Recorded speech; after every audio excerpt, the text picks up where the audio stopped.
What's up, Gary? Brian? Oh, How you doing? I'm good. I saw Brian Gilchrist watching first. Brian Gilchrist?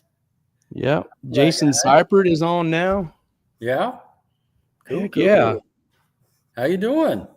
Man, I'm good. I got my door cracked open just a little bit there, letting in some fresh air. If it's all the way open, it's just this beam of bright light with the west over. Yeah, your house faces the west there. Awesome. Yeah, I'd be like a little dark spot right here, probably. Mm-hmm. I might look better that way. All right. Yeah, Jim Lauer. Hey, Jim. Brian Gilchrist says, "What's up, guys?" Jim Lauer. Yeah, you got your Bucky shirt on? I got my Bucky shirt on. Yeah, I am. I had a long sleeve shirt on, and then it's getting kind of warm, so I thought I better just put that off. I had to do the same thing. Yeah, Casey and I went out middle of the afternoon after I got done doing tax crap and played catch at the football for a little bit, and it's good weather for that. It is. There's Jim Robinson. Hey, Jim. What's up, Mr. Jim? It was such a great day too, especially with going into the whole time change. Going into spring. Everybody's outside, yard work, walking the dog, whatever. And it's like, heck, let's go. Did you go to bed or wake up with the time change in mind? Did you remember going to bed, or did you fix it waking up? After I woke up. I went to bed and I was tired and I completely spaced off the time change. Yep. Man, I woke up this morning. I usually sleep in a little bit on Sundays because I'm up at 4:00 the 6 other days. Sure. And sleep in until about 5:30. Worse than that. Man, it was all bright in the room from the other bedroom coming across the house. And I looked at my clock on the stand. It said 8:30. And I was like, ooh, what a piece of crap I am. Sleeping till days half over. 8:30, man. Woo. That's awesome. It was a nice day out, man. I was in the garage getting work done, and plus I had to get the lawnmower fired up. Fired right up. Second pool. Yeah. And I vacuum leaves. That's what I'm doing. Vacuum the leaves. Yeah. Yep. Matt Ray says he rode the motorcycle. Yeah, they're starting to get out there today, as well. So have to keep an eye out, and it's a good time to be out there for sure. I had all the windows down. I was cruising around. Yep. Keep an eye out for the motorcycles and give them plenty of room. Holy cow. Yep. Exactly right. Doug Perry. Hey guys, there's Doug. Hi, Doug. Yep. Good. Yeah. Tiffany hasn't fired up her lawnmower yet. We're waiting for some grass to wake up over here. Yeah. Well, if you ain't got any leaves to vacuum up, you don't need to, Nah, our leaves are in check. They're good. Yeah. Yeah. Carrie Austin watching. Hello, Carrie Austin. Cool. Yeah. Of course, these are my neighbor's leaves. I already vacuumed mine up. Sure they are. Sure. Did you blow them back to the neighbors? I wanted to, get the old blower out there. But I tried scooping my leaves one year in the backyard and just throw them over the fence at 119th is behind me. Right. And Tiffany didn't think that was a good idea. Oh yeah? I thought it was an outstanding idea. Turn her into me, or turn me into her. To the HOA, yeah. Right. What's Troy said? Troy says, I did mine today. I wanted to make sure, try to keep up. Both of you guys are ahead of Tiffany over here. Man. Yeah. Her yard is just her yard is still in chill mode. Yeah. I know it. I was thinking about when I was out there. Of course, just making a mess, dust everywhere. But anyway, I got to work on the car a little bit this week and this weekend, so I'm feeling pretty good. Yeah, we got some pictures, and man, it looks so sweet. We'll have to. But your car always looks outstanding. So that's no breaking news there. So I'm not telling anything anybody doesn't know that hasn't seen your car. Yeah. Hey, Mr. Lovett. There's Andrew Lovett. What's up, dude? Yeah. Speaking of news, I mean, not to put you on the spot here, but I think we talked about a little bit that TJ Bailey. Did you see that? Yeah, it's terrible. terrible news out of Texas and what we know that the Texas Motorplex there. Anybody that's been there, and we go there for Radio Roundup, and he's the starting line guy that you would see on the starting line. Man, he's a hard-working dude, super cool, super nice guy. Yeah, and knee-high socks. That's how I remembered it. Wears them black socks, and knee-high, like stretchy sock deals, and he's always there, just humping on the starting line, prepping the track. He's on the tractor, on the starting line, prepping and spraying and doing all that kind of stuff. Mr. a hard-working guy, man. He got caught up in a storm there at the track, I think yesterday morning. Yeah, that's what I heard. Inside his trailer there with his family. Yeah, unfortunately. I think his wife and 2 boys, they were all in there, and he didn't make it. So that's terrible news out of our one of our favorite tracks down there in Texas. Yeah. What was his nickname? El Prepe? El Prepe, yeah. El Prepe, yeah. That's what El Prepe, yeah. Yeah, no kidding. Just heart goes out to that whole community down there, family, and seen a lot of stuff on Facebook, just, telling stories and showing pictures, Mike Hollis, Barrett Green, those guys, and it's just sad deal. You hate to see that, Yep. So just never know. Yeah, and we heard that there was some damage. I couldn't get it straight. Either the Days Inn next to we stay at the Holiday Inn Express. I heard the Holiday Inn Express roof got a bunch of damage. The Days Inn next door got a ton of damage. So it was a pretty big, nasty storm for sure. It sounds like. Oh, it sounds like, man. That storm was nasty when we came through there. Yeah. That day we was off racing because of rain. Yeah. And man, it was a bad storm come through there then. I know it. Crazy deal. Yep. But sorry to hear that about TJ and man, terrible news. Yeah, definitely. Yep. Yeah. Cool. So I seen you did some activities with your winch and that sort of thing. I did. I got that. I worked on that this week, and I'm ready to work on the car now. I got that little project. You got that knocked out. Yeah. There needs to be a few little tweaks. I took it down the driveway. I put this YouTube video together on my YouTube channel, and I was like, I can't finish this video if I don't get it out and pull it up in the garage. Right. You got to check it off. Yeah. I kicked it out and pulled it in, and I knew it'd be a problem, but my car, it sits really high here because there's no engine. Well, you're doing no prepping. No prepping right here. Yeah. And there's these, it's really high in the front. And I knew that cable would be an issue. Yeah. But it's okay like this if I'm no prepping. But, when it gets a few inches off the ground, all loaded down, engine, the springs, everything's right. I'm going to have to make a little attachment right up underneath here on the front that gets that cable super low. Yeah. So it doesn't hit the front. But I think I've got when I pull mine in the trailer, I use my what I call wheelie skis down there. It's the lowest point. Yeah. Yep. I would suggest you just hook it through that hole and just wrap it around. Just hook it right there. Yeah, right there. Loop it through, and especially with that steel cable, Yeah. And if something happens, just take it over to Logan. He'll fix it. Hey, I could just go up here and hook the back of the hood scoop or the back of the cowl. Right. There you go. Man. Yeah. Use one of those factory mirrors. They ain't going anywhere. Man, if you got problems, we got answers right here. That's exactly right. Mom's got a set of tools. He can fix anything. Yep. I got this plate is bolted to the floor here. I used a 2-inch receiver hitch. I can hook it in, pull it out. It's stored on the shelf now. It needs like just a few small tweaks that I can't finish until I know how high the front of this car is going to be, but not a big deal. I know a guy that can hook me up there and fix that. Heck yeah. So that's all I did. And now I'm ready. You had some drop-offs. You had some company on Saturday, and then you had a guy kept running you parts. He still got stuff over there. I did some gas tank welding yesterday with the Blue Ball boys. Tanner and the Jamie. I don't think Tanner likes us anymore. He don't come on the, we'll have to get Matt Ray to tell him to start plugging in there. We'll have to find him. You know what I think is really happening?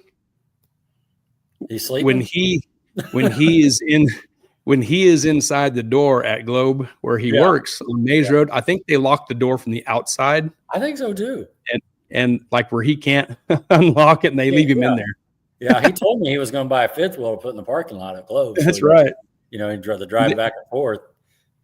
Well, there's 7 days a week. We own a ton of land right there where that building is at. There's enough space. We could plant a giant trailer park right there. There you go. There you go. Look at Matt Ray. He said he tried. I know. Yeah, Matt says he tried. Yeah. Yep. To catch up on some comments here, Curtis Sprayberry says, "Mad next Saturday, 750 index. Whoop whoop." Whoop, whoop. Way to Curtis, go. Yes, sir. Curtis, maybe he's calling himself out as the winner. He's going to win that. I think he is. We'll crown him right now. Curtis, go. We challenge you to go beat Curtis. Yeah. He is the reigning. He's the champ, isn't he? He is. And here in a few minutes, we'll bring Harper on. He's been in the background there getting his hair all combed up, getting his shirt on. And as soon as we'll bring him in and talk about that, all the classes and what time things start and what kind of food we're going to have and that sort of thing. So I'm looking forward to next weekend. Yep. There's Barry Peter. Hey guys, Barry Peter says. Yeah. Jim says, "Gary, what's that in the background?" Jim, that's my belly button in the background. Is that it? That's my belly button. Is he saying there's a sighting? Is that what's going on? Golly. Yep. We thought that was a tornado drill on Tuesday, but no, that's the alarm that the Mustang is back in the house. It's back. That's right. Yep. I know you're standing tall with that Bucky shirt on, you know, all proud and everything. You know what I'm saying? Bam, hey, bam. I changed my shirt before, about 6:30 when we got on here in the back. Yeah, and I came up to the house. And I came to the house. I got my cup and my ice and getting all pre-game on. Yeah, my son looks at me and he goes, "You're not going to wear the pants?" I said, "My pajama pants?" He goes, "Yeah." "Why aren't you going to wear your pants?" I said, "I don't know." That's great. I'm going to wear this. I'm good. He knows. He knows. That's it. He knows. Oh, that's awesome, man. Yeah. Yeah. Russell Foreman, there's Russell. He says, "Racing community lost one good dude. Best track prep around." That's right, Russell. Yeah. Touched on TJ a minute ago. Hopefully he was on when we talked about that. Just crazy deal. Crazy deal. Larry Hunt is watching. Larry Hunt? Mrs. Harper says Curtis was the 750 champ for the No Prep series last year. Oh, okay. He's going to defend his title. That's right. What's going on. He said, "Come on, come all." Yep. Go beat the champ. Yeah. If it goes through me. That's what he's saying. That's right. If you want this, you got to go through me to get it. Was that Babe Ruth that called his call? Yeah, that was it. He's calling his shot. That's what he's doing. Yeah. Gotta be careful doing that. They'll think you're doing a Nazi crap or something, right? Man. He wants to be back to back. He wants to be back to back champ. That's what it is. We're gonna get called out on the internet now. Gary and Rodney doing some Nazi shit over there. No. Get Elon down there. What are you doing?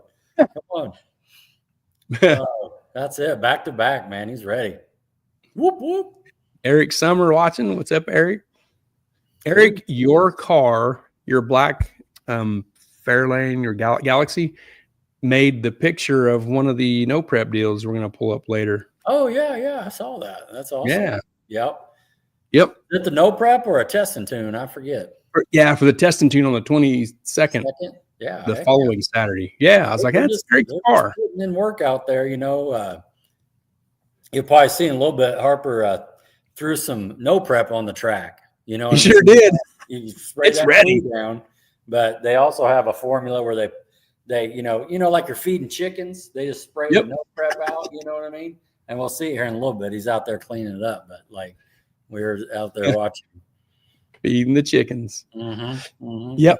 Before we roll into some pictures here, let's give a shout out to our partners. Our awesome partners in 2025 Mid-America Dragway, Ultra Color Collision Repair, Mobile Recon Mobile Detailing, Titans of 10.5, the fastest small tire series in the Midwest, Harry Street Carpet, and Sandland Iron and Metal Auto Salvage. Thank you to those super awesome partners we have in 2025. That's awesome, man. Let's look at that. They're supporting us. The banner's looking good. Heck yeah, man. I'm getting ready to use me a little mobile recon myself. You know what I mean? Is that right? Yeah. It's time to get a good detail going, I've got a plan for that, but it won't be for a while. Okay. Larry says, Gary, since you're wearing Bucky's shirt, I'm going to have to find you a Waffle House apron and send it to you to wear on an upcoming show.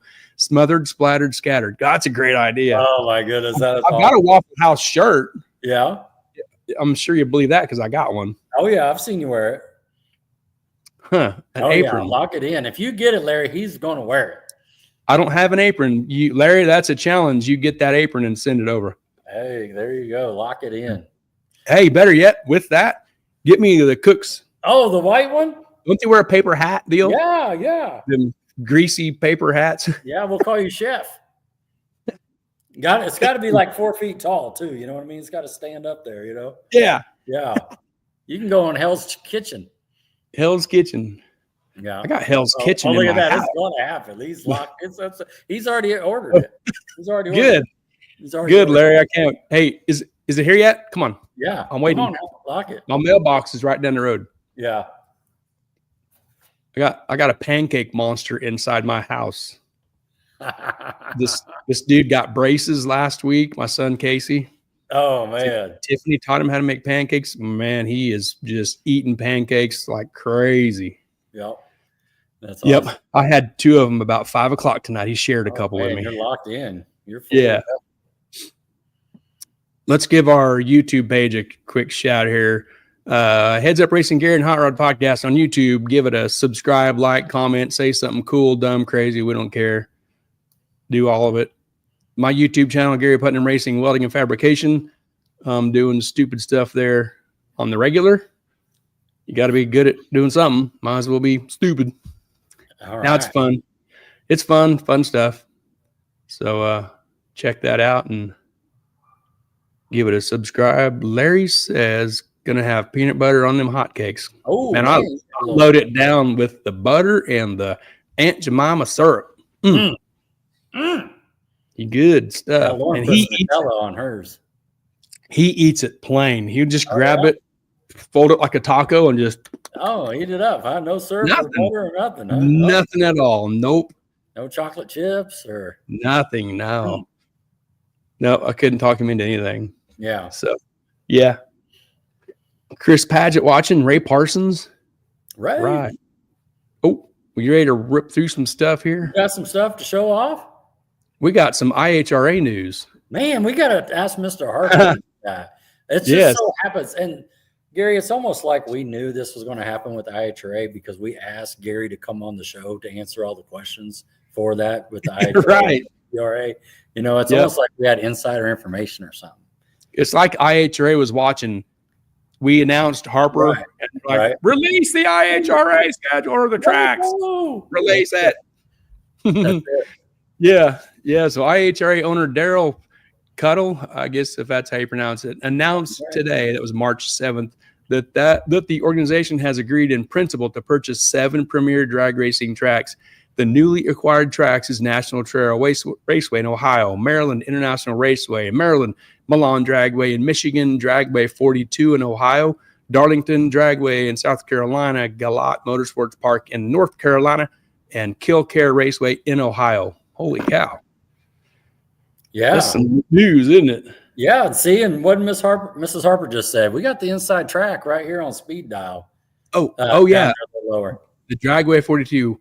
We did used to work at Dragway 42. I thought that's right. I know. Yeah. And look at old Troy. He's calling his shot right now. Troy says, inquiring minds want to know. Some of those look to be WDRA tracks. Yeah. Maybe Mr. Harper. Yeah. Because we did see a week or two ago that they're in conjunction or working together with each other, right? The IHRA and WDRA. Yeah, we saw that a few months back. We actually talked about it in Mel Hamilton a little bit. That's right. Maybe Mr. Harper has some info. Mrs. Harper says they have agreed in principle. I have to look that up. See. But yeah, what is that? 7, 8 tracks right there? Yeah, 7. 1, 2, 3, 4, 5, 6, 7. Yep. No, we'll see how that plays out. But wait, there's more. I'm here to see it. But wait. There's more. IHRA announces new No Time Kings with big payouts. Jim Howe is the director. And if you recognize Jim Howe name and that orange Camaro on the right, he is formerly of NPK Racing. That's right. IHRA.com has appointed Jim Howe as the National Outlaw Director and partnered with NoTimeKings.com to launch a limited prep. Catch that? Limited prep. Not no prep, a limited prep. Limited. No Time event series at premier IHRA facilities across the United States. These Pro Tree No Time races offer guaranteed purses, including Outlaw, that's $40,000 to win. No Time 28, $10,000 to win. Little Gangsters, $5,000 to win. 6.0 Index, $2,500 to win. Daily Driver to be announced. The details. Junior Dragster, 8-car prize to be determined. Well, that's really cool. Man. Oh, that's awesome. Man, Gary, as you were reading that, we talked about this a little bit offline. And of course, this is all great news, and we wondered if, if this was on a holdout, because last Friday, the new No Prep Kings came out. I'm not even sure what it's called, but I saw Ryan and some other guys go live to talk about it. And I saw where Justin Swanson didn't get signed. And so he was talking about that, but it makes you wonder how much in the background that Jim Howe was, working this deal with IHRA. And so it got released. Now this is being released. It's just all kind of folding out there. But that's interesting stuff. Yeah, for sure. Oh, hey, wait, look at this. Larry Hunt says, details coming soon. Mel Hamilton to help sponsor Titans series. Nice. Woo! How awesome is that? Nice. Congrats, Larry. Congrats, Larry and Al. That's great stuff. Mrs. Harper says WDRA is helping IHRA with the bracket racing portion this year. Cool. Cool. Larry says he's excited. Oh yeah, no, that's a great partnership right there. Working with Phil Nightingale, Nick Ballman, that sort of thing. I was ecstatic to hear that, and so I'll leave it at that. You'll see Justin Martin watching. What's going on, Justin Martin? Oh, man, that's all right. See you hiding down there. Yeah, that's good stuff. Ringo Red in. Yep, we're going to snatch him one of these days. We talked to him a while back. Talked to him. Where was that? At Texas? Yeah, Texas, yep. Get hooked up with his schedule sometime. Yep. He was beautiful Nova there. Yes, really cool Nova.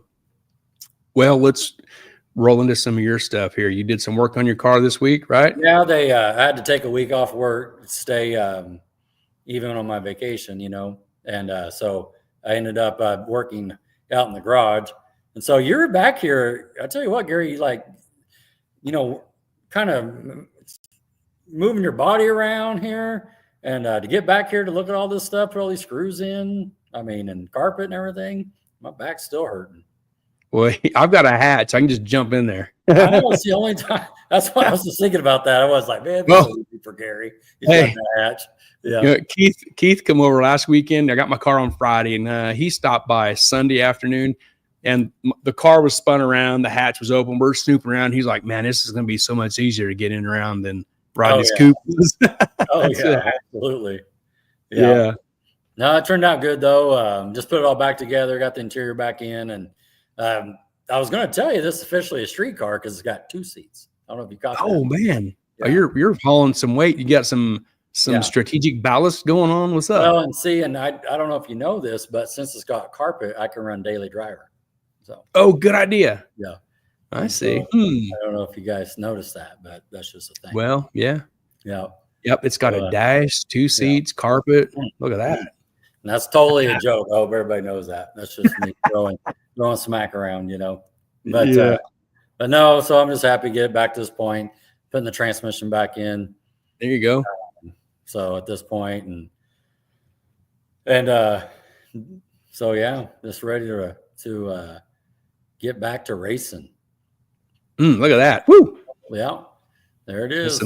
Some business happening there. That's it. So that new little catch can and some tubes and okay. The new turbo and the downpipe, and you can see where all that extra weight is because the 700-pound doors are gonna have that. That's about 400 pounds of weight there, isn't it? Right there, a piece, and there's 3 of them. 400, 420, Yeah. So yeah, so it's about 90% ready. So just got to do a few more little things. You know how it is. Okay. But yeah.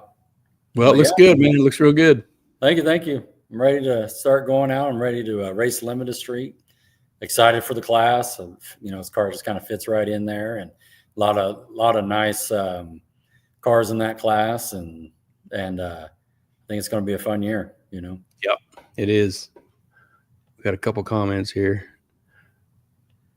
Larry says, "Red is my hero. Loves that Nova." Oh, man, ain't no doubt. Great guy to talk to as well. And you bet. Yeah, that Nova is just so nice. Sets right, looks good. I mean, super fast. Hard, yeah.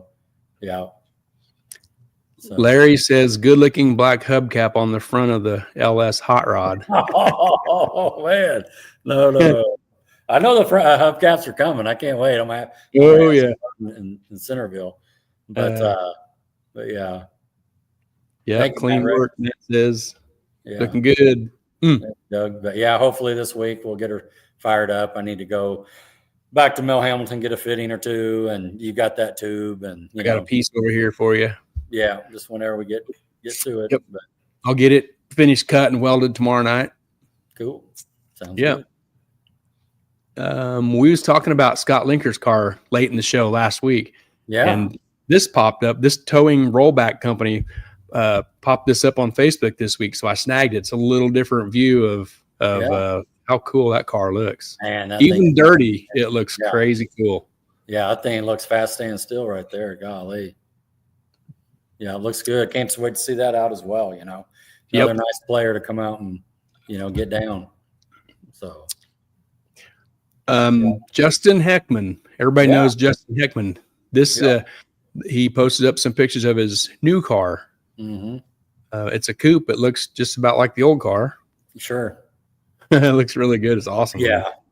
My understanding it's a little bit lighter. Is it? Man. Yeah, it's a good looking ride. Yeah. No, it looks really good, and I think set's good, looks good. I think that car and Scott's car are both big block twin turbos. Is that right? I think so. Yeah. Yeah. Matt says, "I know where one of those are. Maybe we will see it out later this year." I think he's talking about Tanner, isn't he? Like Scott's Camaro. Is that about the same Camaro body, isn't it? Oh yeah, the 14. I get you now. Yeah. I hope so, man. I think that's what he's talking about. I think you're right, man. Tanner and Jamie been over there working when they're not asleep or not at work there. And yeah, absolutely. Yeah, good call. Yeah. Oh, that looks so nice. Yeah, it's a cool piece. Mm-hmm. Yeah, and you and I was talking before the show started, kind of thumbing through these pictures, and you're like, I wonder what color it's going to be. Mm-hmm. So yeah, it'll be interesting. Yeah. He did tell me at PRI that the car that he sold this year, or actually it was late last year, I guess. He said if they change the color, then he's going to go back to that color. Okay. He said, if they keep the same color, then he'll do something different. Okay. Have the same color, but he just recently was selling it, and he said that if that person that buys it changes the color, then he'll paint his the same color. And it was only for sale for like 10 minutes, wasn't it? It wasn't long. It wasn't even a full hour. It was a quick sell, man. Yeah, so. Yep. And this, I guess this is the name of the place that's putting it together. Drunken Fish Fabrication. Nice. Yeah. Yeah, it's a good hot rod. Yeah. It'll be cool to see that out this year as well. Yep. Well, we talked about doing something last week that completely got spaced off and put on the back burner. Yeah. And just got forgot about until like, I don't know, the next day or something. And kind of, so I reached out to Greg and is that Greg, aka Billet Boy? One of the Billet Boys, too, right? Family Car, Greg Freebus. Right.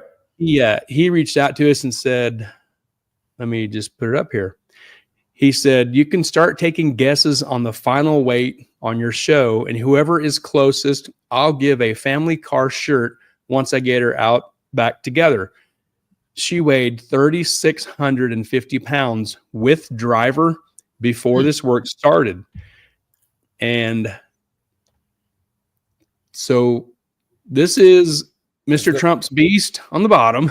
That's not so that's not the before on the bottom? No, I don't think so. I think that's Mr. Trump's beast. And the other one is Greg's beast. Okay. I thought maybe that was the after, before. President family car. There you go. So he put out a contest, and anybody who wants to contest play can guess. Yeah. So there's the beast by itself. Looks a lot like Greg's beast. Mm-hmm. Here's another funny picture. He had this. I grabbed it the other day. Yeah. This is the entire Moore race chassis staff inside the cab of that car. How many people are in there? 6 or 7? Didn't you count 7, right? Yeah, I think I see 7. Yeah. Okay. We already got someone asking, saying we have to document this here. Yeah. Well, I'm gonna type my answer on here too, so it's all so Greg can see it in the flow of the show. Okay. So Greg said it weighed 3,650 with the driver before this work started at Moore Chassis. Okay. So what's his comment here? Mrs. Harper says 3,150. Mm-hmm. Chris Padgett says heavy cars are for a special people. So here, Greg said probably best to have guesses without the driver. The car was 3,400 pounds without the driver last time I raced it. Then he said, FYI, at 3,400 pounds, it had all of the interior except the seats. And I take that to mean the front seats, the back seats, the whole mess of seats, right? Which is probably a big chunk of weight. And a little more information, complete race ready. This is how he wants you to guess the weight. Complete race ready, all fluids full of fuel, probably 4 to 5 gallons of fuel in the tank. So Troy guessed 2,748. Rodney, he probably already has the inside track, being number 2 of the billet boys there. You guessed 2,525, and I guessed 2,680. And here's another guess. Larry Hunt says 2,985. I'm going to type my guess in so that it's in with all the rest of this. I'm going to change my guess because when we did this, there's more information now than when we first did this morning. Okay. So I plugged mine in. Matt Ray says 2,930. Shannon says 2,689. Oh, I like where she's at. I put 2,680. Mr. Harper says 2,900. Rodney is, you changed yours to 2,780. Okay. Well, you added a bunch of weight. Well, maybe you got some inside dirt. Maybe. Did you call Matt over there talking to him? I ain't saying where I got it from. Mind your business. Okay. Okay. What? I just did it again. I think that was me again. I did. Yeah. Let's see. That's you. Okay. So that's you. That's me again. That's you again. Okay. Troy says, okay, we got you on there 2,748. Yeah. David Maxon 2,720. Mrs. Harper says, more info given. Mine is 2,765. Yeah. Okay. She lightened hers a lot. She was at 3,150. Darren Kesey 2,740. Lots of good guesses. Lots of good guesses right around there. That's awesome. Man, like it's such a it's like 119-inch wheelbase. Yeah. A lot of steel came out. Sure. A lot of tubing goes back in. It's like, man, what a tough deal to guess. It's such a big, weird car. Yeah, got a couple more. Yep, Brian Wise, 2,599. 99. Nick Roberts, 2,820. Okay. Doug Perry, 2,790. Yeah. So, well, we're gonna have to ask as well. Here's another one. Okay. Dave Music, 2,820. Okay. We're going to ask as well too, like I'll just use Nick Roberts' number there. If it's 2820, is it over or under, or just whoever's the closest? You know what I'm saying? When I was guessing, I was wondering that too, because you see Troy on our screen said 2748. I thought you was light. I thought Troy was light. So I was going to put like 2749. Because I'm like, it's. I see what you're doing. I was like, man, little Price is Right there. Yeah, I was going to try to get ahead of both of you. 1200, 1201. Yeah, Chris Paget has a number 2860. Yeah. So, well, even like 2700, let's just say, as a ballpark, going from 3400, that's 700 pounds. Yeah. Oh, goodness. That is incredible. The price is 8.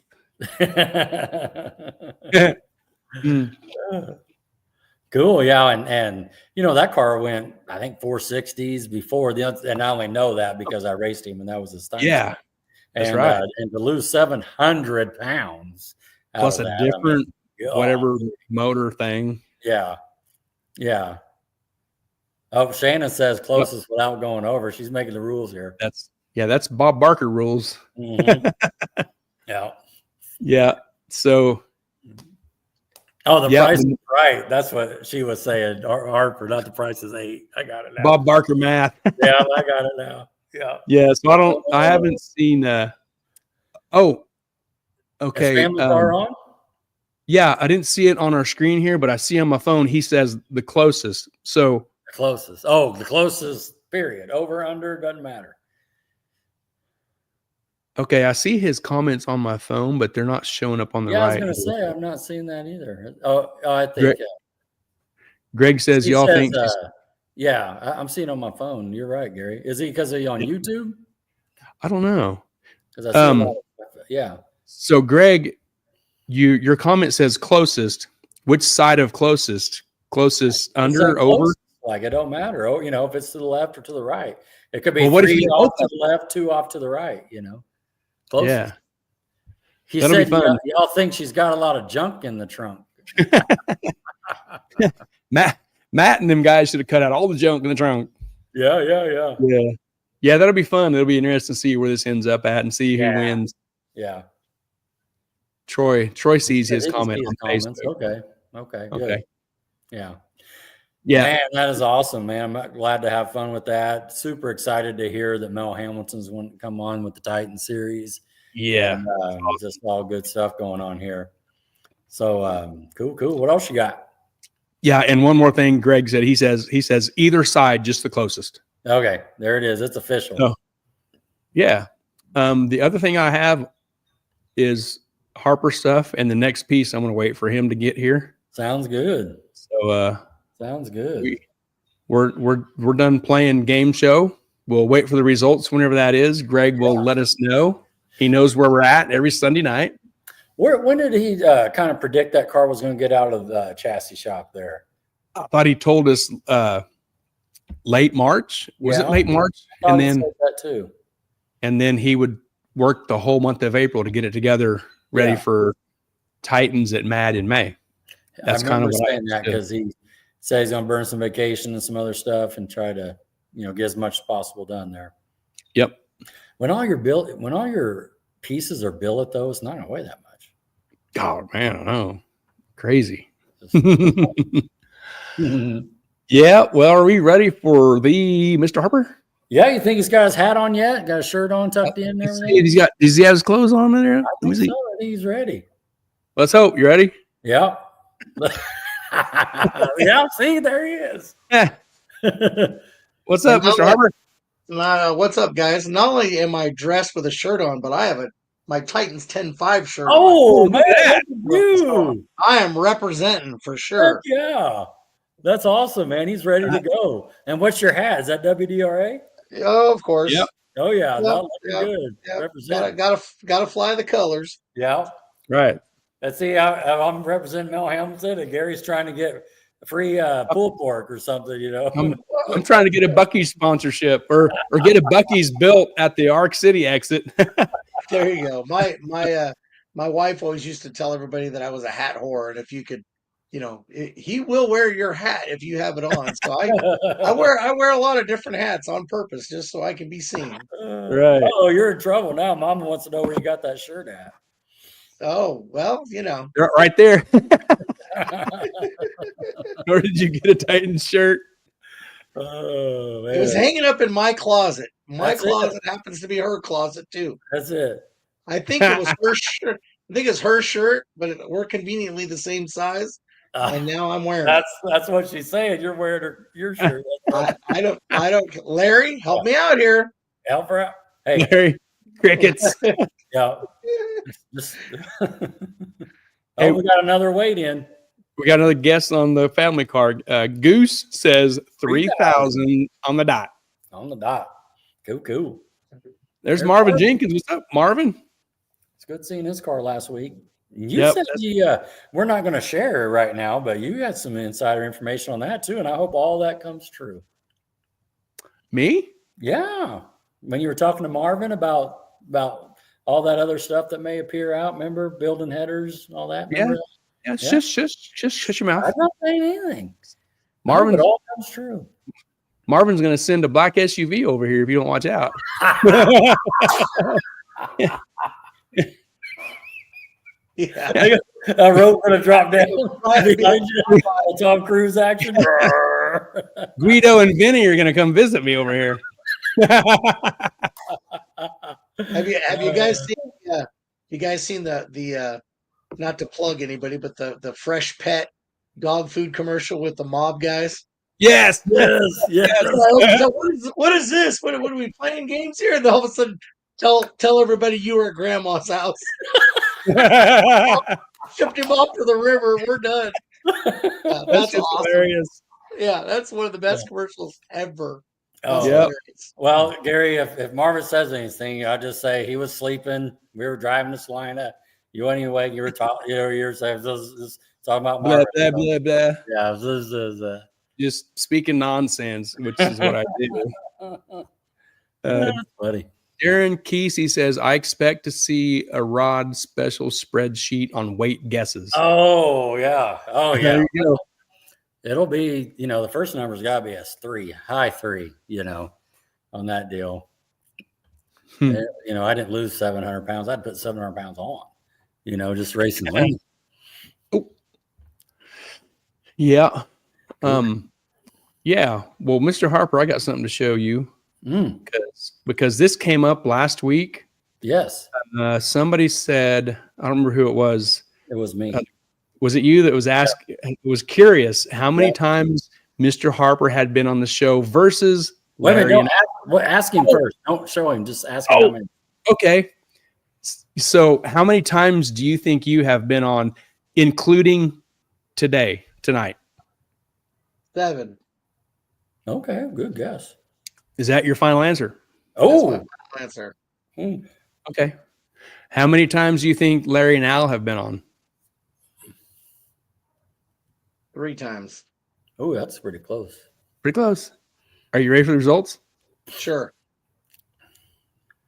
That's the episode numbers that you were on, including 72 tonight. Holy smokes. Yeah. You guys have made me world famous. Well, Harper famous. That's well, of course, it's been a couple of years worth, so that makes sense. Yeah, a solid year and a half anyway. Yeah, and I track all this stuff in a Google spreadsheet, and so after Rodney asked after that show, I went back and dug into it, and I was like, holy cow, Harper's been on a lot. Well, it's got a good cadence too. If you look at the numbers, like bam, bam, and then 10, then another 3, and then it's got a good cadence going there. It must have something to do with the way the races fall, I would guess. I would guess so. That's exactly right. Yeah. So that's a good thing, though. Oh yeah. Hey, I didn't do bad. I said 7. It was 9. 9. I missed Al and Larry's though, and I've watched all of them. I couldn't remember. I mean, hell, I've been to bed a few times. Yeah. I like what Nick's saying. Yeah, Nick Roberts says he's the third wheel of the show. There you go. Yeah. It all makes sense. Well, man, you got a big weekend planned next weekend, right? We do. We're getting ready to go racing. If I could get some of this other stuff done, I can't wait. I'm over the off season. The off season was long this year, and I don't know why. I don't know if it's because the weather was bad. I don't know if it's because all of the. I mean, for those of you that don't know, I tried to die on you guys about a month ago. I heard that. Mel Hamilton, he told us. Sitting on the couch, got up. All of a sudden, I started feeling really dizzy, and I thought, man, that's not right. And then I literally sat down on my floor and told the wife, I said, go get the blood pressure cuff. And she's like, what's going on? I go, it ain't good. I don't know what, but it ain't good. Yeah. Blood pressure was like 75 over 45, but I had 130 heart rate. Turns out I went into AFib just getting up off the couch. Whoa. And so rushed me to the hospital and spent 3 days in the ICU. And I had some really pissed off kidneys and a little bit of infection going on. And the bad part is, the scary part is they couldn't really tell me what happened. They're just like, look, got an infection or something. And of course, immediately I go to my foot because it's an open wound and it's always been a problem. I'm like, no, it's got nothing to do with your foot. And the only thing we're thinking is I came home from PRI, like everybody that gets the cough or the whatever when you go sit around 40,000 of your closest racing friends.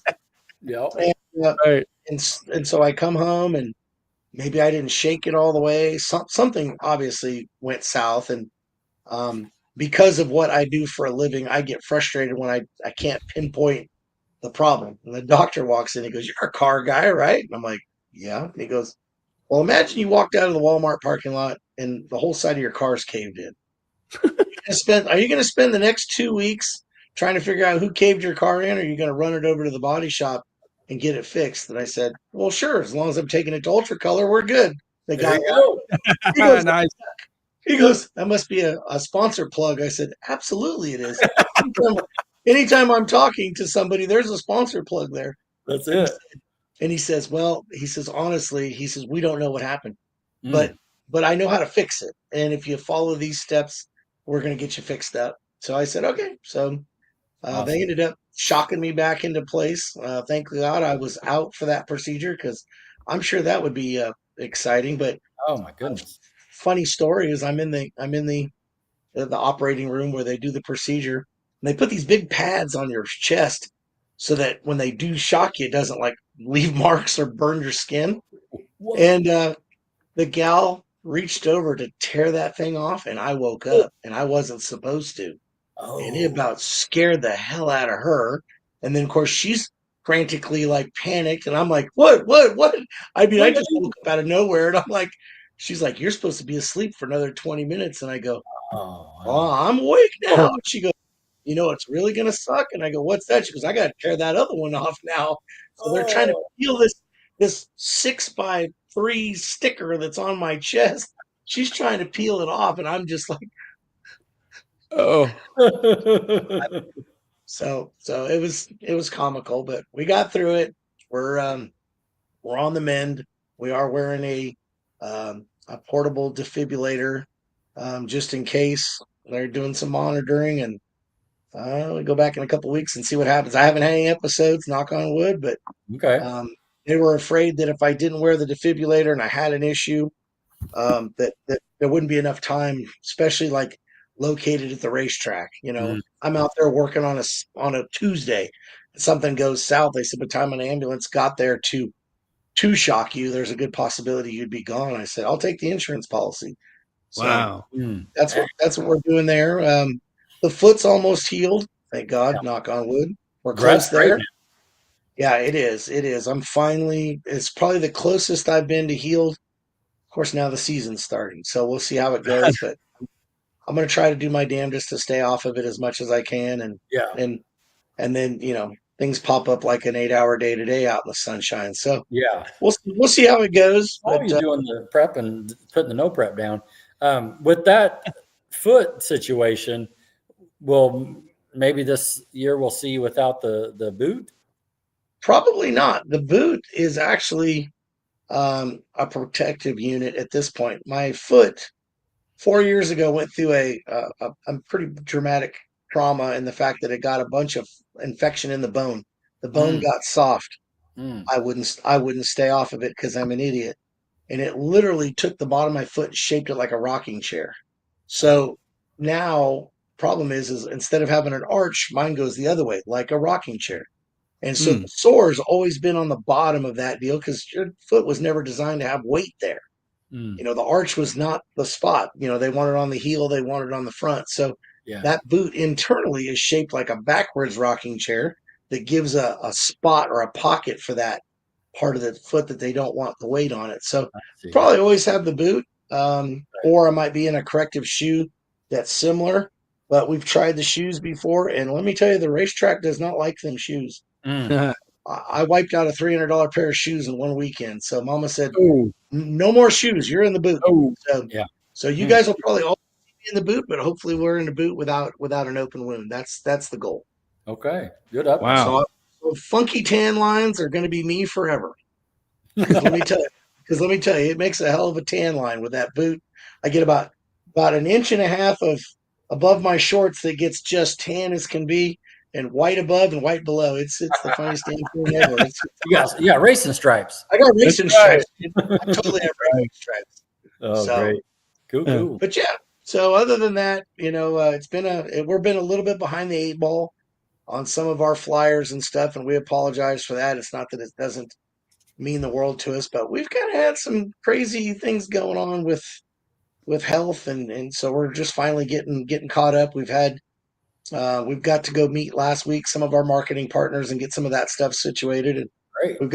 we got more of that to do, and I got lots of plans for improvements at the track, and obviously we were working on a lighting project and some other things, so we've got some great things coming down the pipe. We can't wait to get to it, and the weather's finally turned. It was gorgeous today. Very, very rarely do we get sunshine and no wind this time of year. I bet there wasn't 3-4 mile an hour wind out there all day. It was great. Agreed. Wow. That's saying something out there in the middle of nowhere. Exactly. Yeah, because that's standard. You're like, oh, it's in the spring and it's 75, and then you look down and you go, oh, it's only below 22 miles an hour. When you saw that there was no wind, were the windmills turned off? Is that why there was no wind? I think so. Somebody turned the fans off at the end of the racetrack, so that's probably what it did. Absolutely. Larry says he can't wait to get to Mad. Oh yeah. Larry, don't come to Mad without my Waffle House apron and my hat. And you better bring me another 3X T-shirt, or I ain't gonna have a place to live. Oh, really? Because apparently I done messed up and stole Mama's shirt. Yeah. That's I didn't. The big fans wasn't running.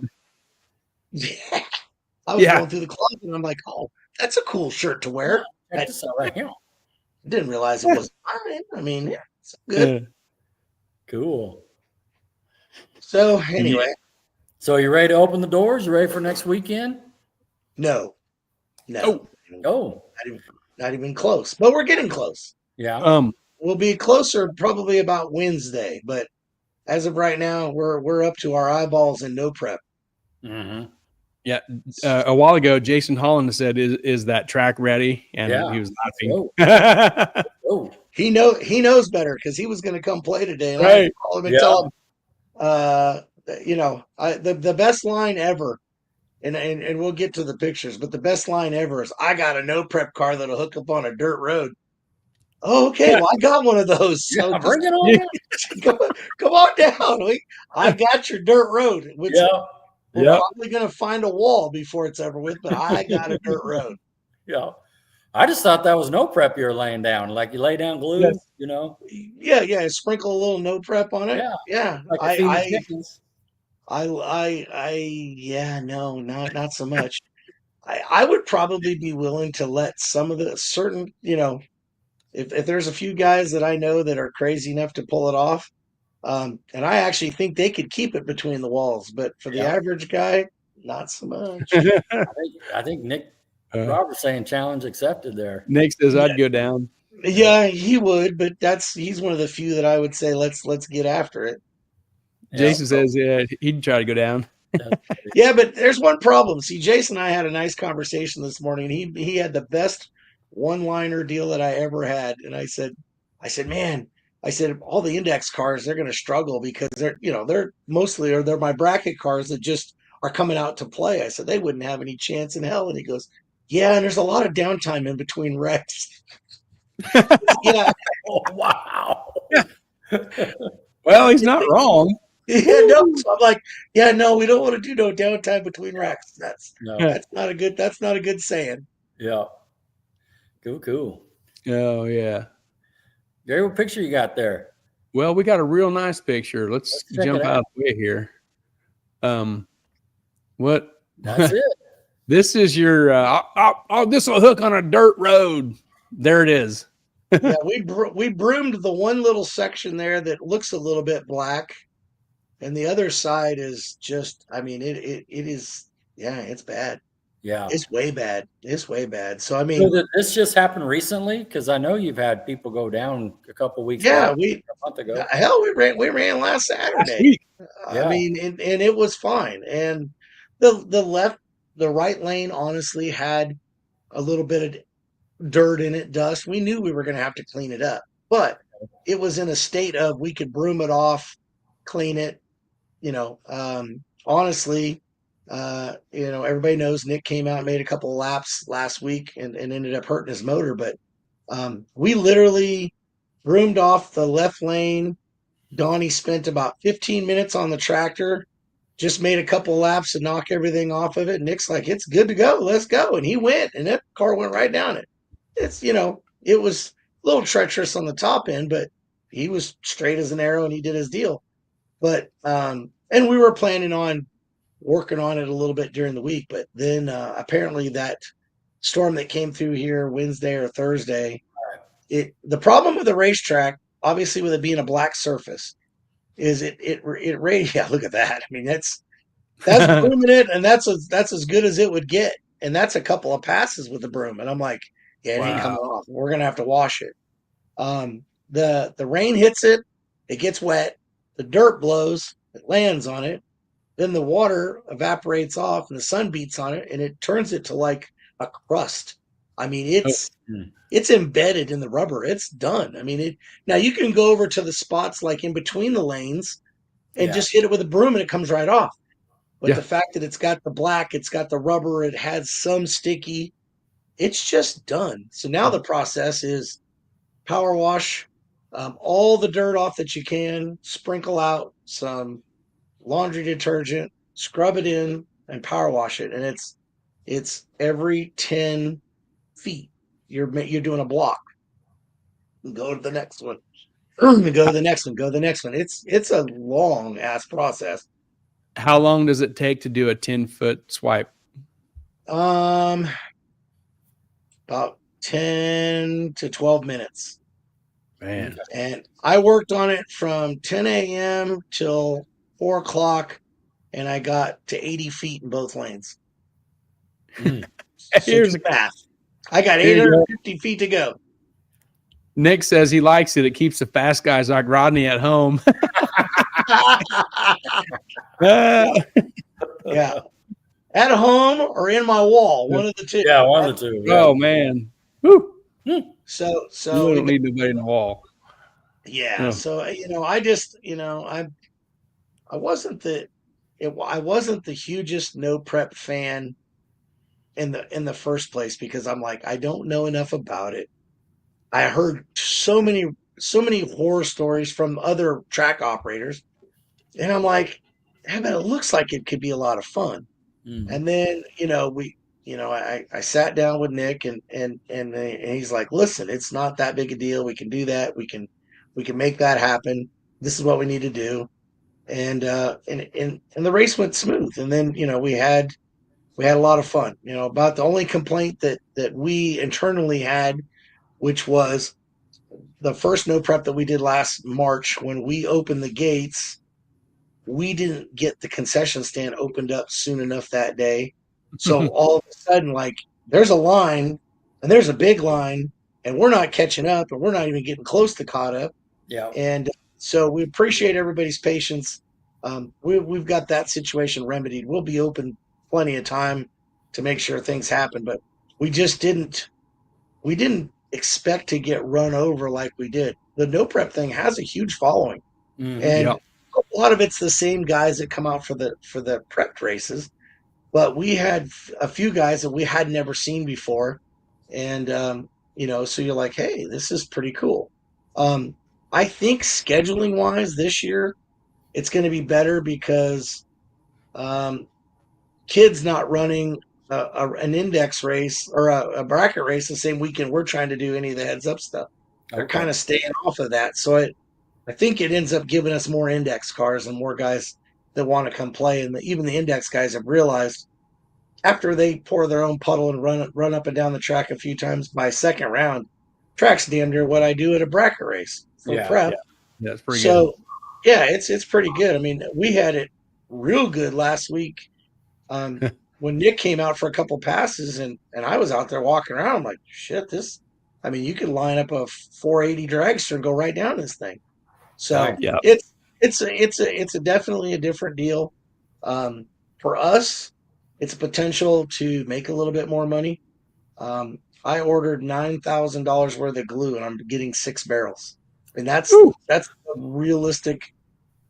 That's what this drag racing thing is coming to. And unfortunately, that's going to get me through a test session, a test and tune on the 22nd, a 2-day bracket race, and then our heads up race on the first weekend of April. And then I got to turn around and write another $9,000 check for another 6 barrels of glue. Man. So we spent about $55,000 last year on glue. And there's no justification for it other than it's a necessity. You have to have it. And do I do more than what everybody else does around here? Probably. But I look at it as nobody's complaining about my racetrack, where we're getting complaints on other places, and it's just because I'm going to overwork that side of it. We don't have, I'm so far out in the country, so to speak, that we felt like that we needed to do those things to make sure, we've always talked about it. To be a successful racetrack, you got to have a good surface that works, a great timing system that works and it's accurate lane to lane, and pay people what they're supposed to get when they win, and make sure you follow the schedule that you're supposed to. And so you do those 4 things. Everything else along the way is trivial, and you're going to deal with it as it comes up. And does it always work out the way we want it to? No. Does it always work out the way the racer wants it to? No. But we're doing what we can. And these aren't struggles that I'm going through. These are struggles every racetrack's going through. Everybody, it's just price of doing business has gone through the roof. And it's unfortunate, but it also it's what we like to do. So we'll continue to do so. It's all good. Good. Well, I know I'm excited about it. Ready to get the season kicked off. Yeah, Jason Holland says that's some crazy talk. They do those things in Kansas.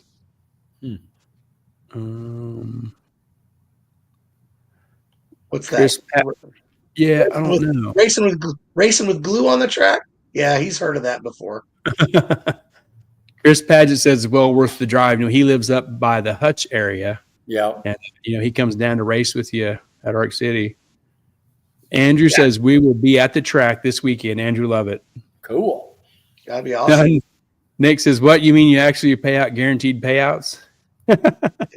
Nice. Yeah, I've never not paid out what we've got posted. It's just it's a great way to get yourself in trouble.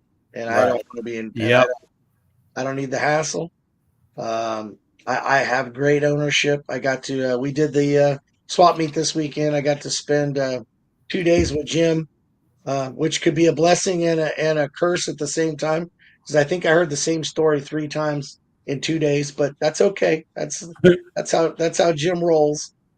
Cares a lot about the track still, even though he's kind of turned things over to Chris and he hasn't been as involved. But his whole thing is word of mouth is what created Harry Street Carpet. Word of mouth is what's made this racetrack at what it is, and you're gonna die with nothing other than your word. That's the only thing you're taking with you. It's either the guy could trust you and know that you're doing everything you can, or you're not. And so we're doing everything we can to try to withhold, the standards that they had when they ran the facility, and they always did the guaranteed payout thing, and so yeah, we've done the same. Cool. Yeah, I think Jason was talking about the payouts, not the track. Yeah, I've seen that. Yeah. Well, it's yeah, I don't, It's all good. Yeah, it's just one of them deals. Yeah. Mrs. Harper says we stand behind our flyers. You do what you say. Yeah, and so we enjoy it.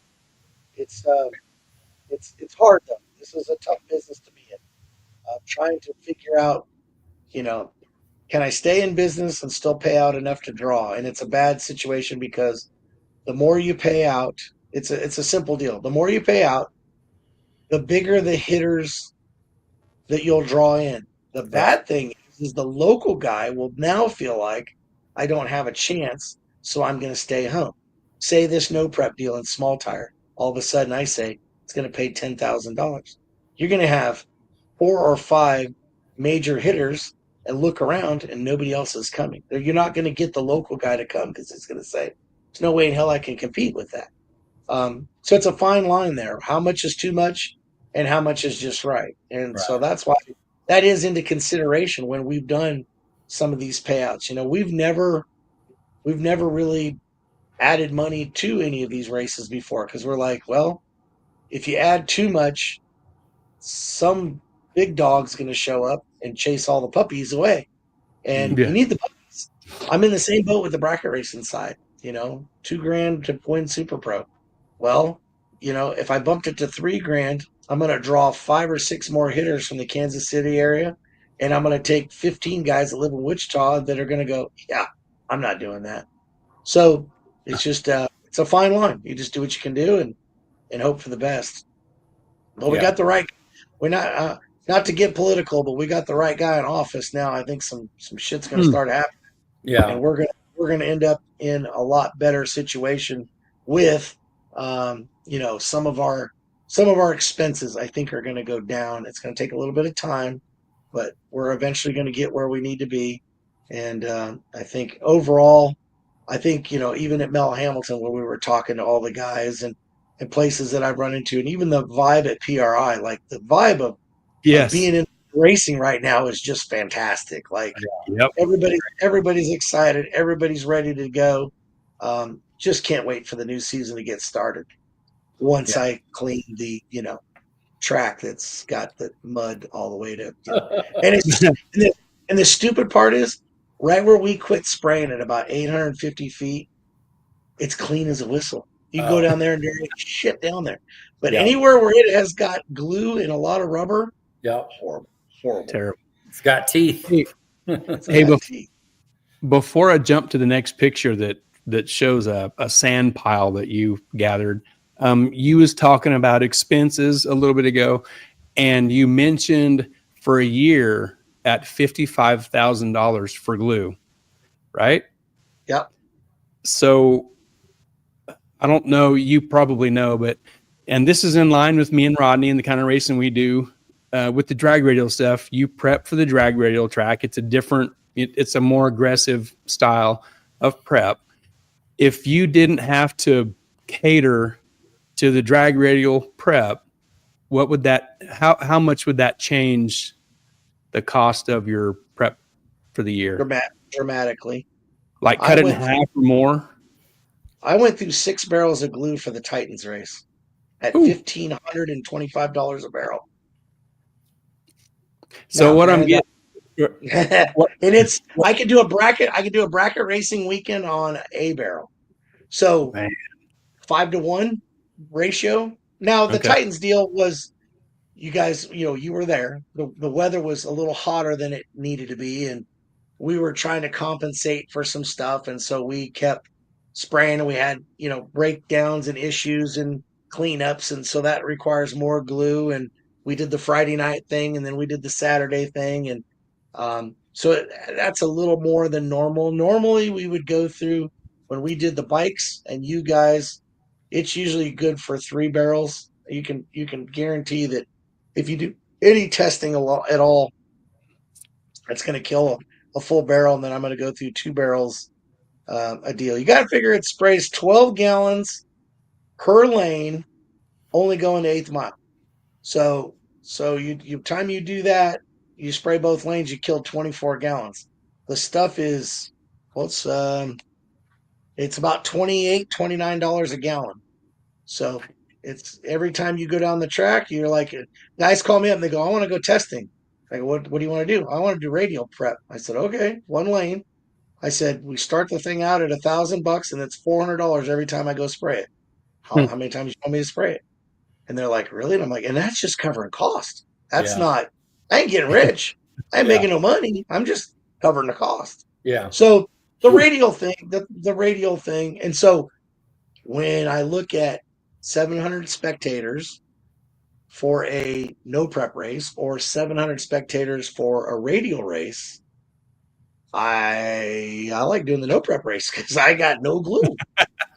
So it becomes more profitable. But when I came here, the whole thing with Chris was it intrigued me because you guys had a radial program, and I like doing radial racing, and because we have sponsors like the Medcalfs and Cameron and some of these guys that are specifically racing radial racing, and when they write a check for us for a marketing partnership, that money goes straight to glue. Like we know I'm going to have that burned up in glue in no time. Fox Rod Racing, Keith, he writes us a check. I go, glue. I mean, it's just automatic. If you're involved with the radial scene, that money's going to glue. Do I pay for all of it? No, but it helps. Sure, it helps. And that's the other thing is the marketing partnerships. Right now, we go around and we collect all the money at the beginning of the year.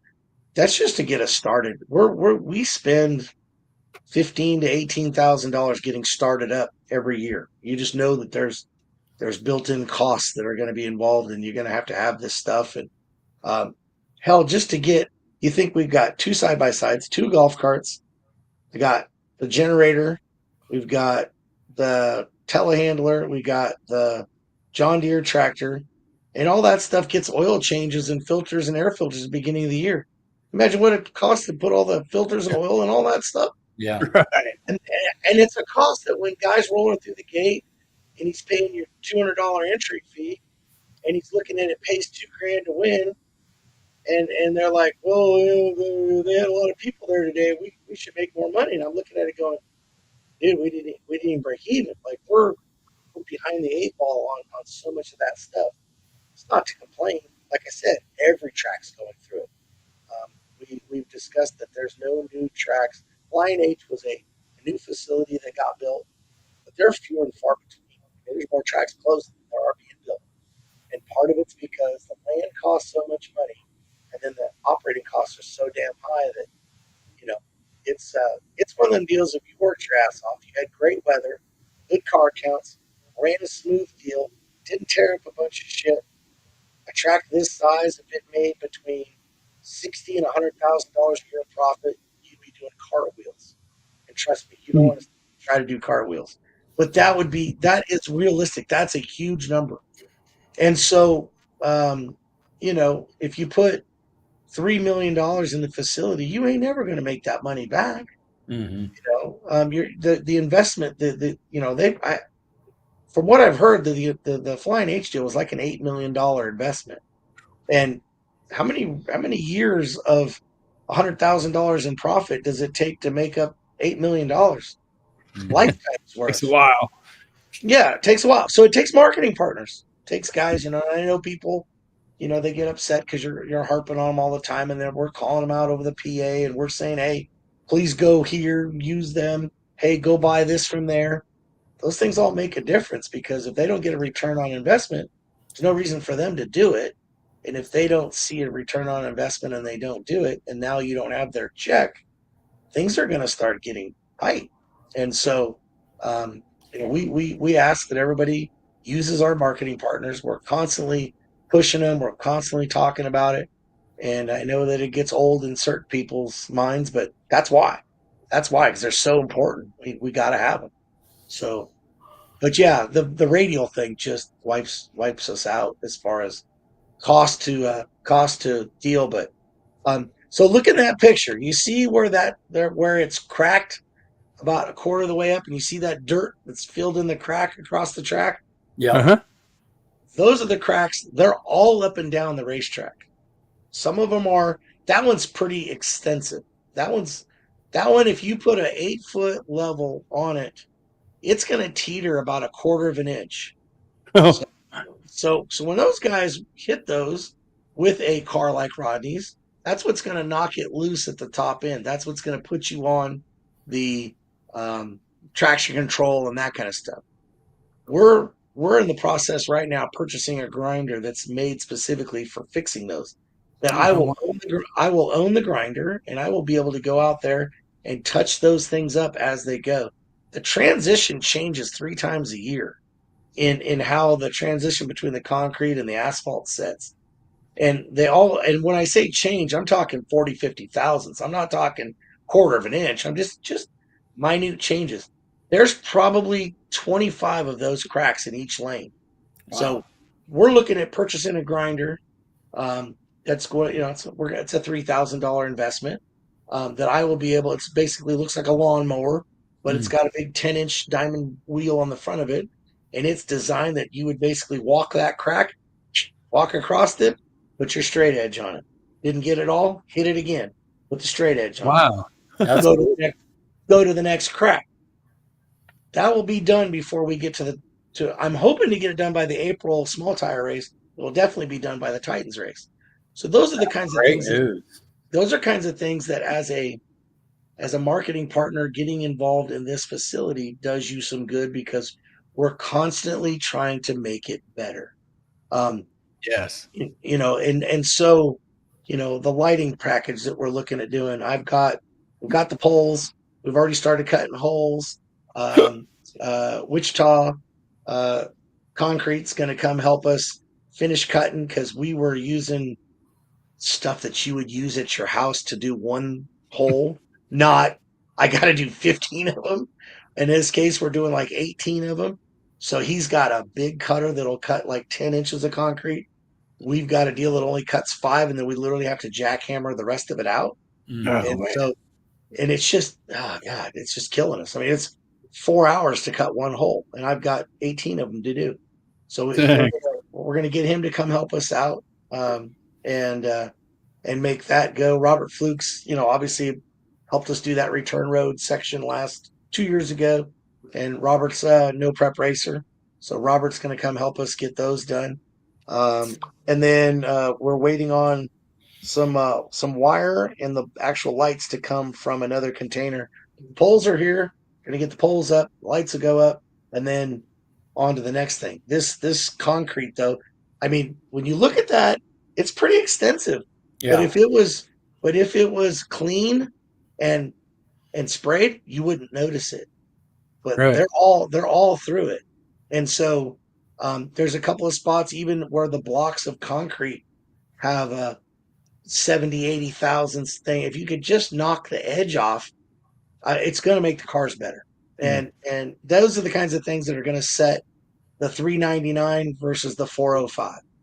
I went 410, but my traction control grabbed it and did this, and this from 400 foot to the finish line. Well, keep it off the traction control, and that thing's going to go. Right. I mean, we've seen Mr. Brown. We've seen, guys that have come here that have nasty combinations. Justin Ekman. I mean, we know the cars. Yeah. Mason. All them guys are fast, and we're able to get them off the starting line in the low 1.0s. But we're losing them on the top end. So that's what we're going to fix. Cool. So that's an exciting. Yeah, there's a pile. Look at that mess. So that is basically clean from water box to about 80 foot down the track, and that's where I stopped. And then Wow. Do you return that to its rightful owner, or where does that end up? I don't What know. state does that dirt belong in? I think it's in Texas.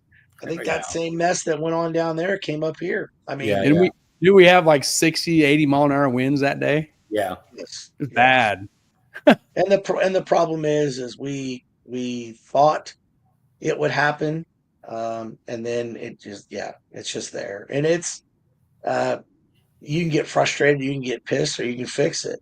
I Right. mean, it's where we're at. So we'll go out. Thank God we got the extra hour of sunlight. Um, Picking up Donnie in the morning, and we got a little bit of running around to do in the morning to grab some stuff. But by 10 o'clock, pressure washer in hand, and so guys that don't know, or if you look at that track, the right lane slopes to the left lane, and it's only like 1 degree, but if you clean the right lane, everything that was in the right lane is now in the left lane. Mm. So we will clean about 60 feet of the one lane and then move all the equipment over and then do the other lane and then go back over and go and go. And so we look at it, if I can get to the 3:30 by the end of tomorrow, then I can finish it by the end of Tuesday. Wow. And that's crazy to think that it would take that long, but it's 10 foot at a time. Yeah. And I've already killed a 10-pound box of soap, and now I just realized I'm like, I got to go get more soap. Like I bought 2 of the biggest soaps that they had because nobody uses powder anymore. Everybody's gone to liquid.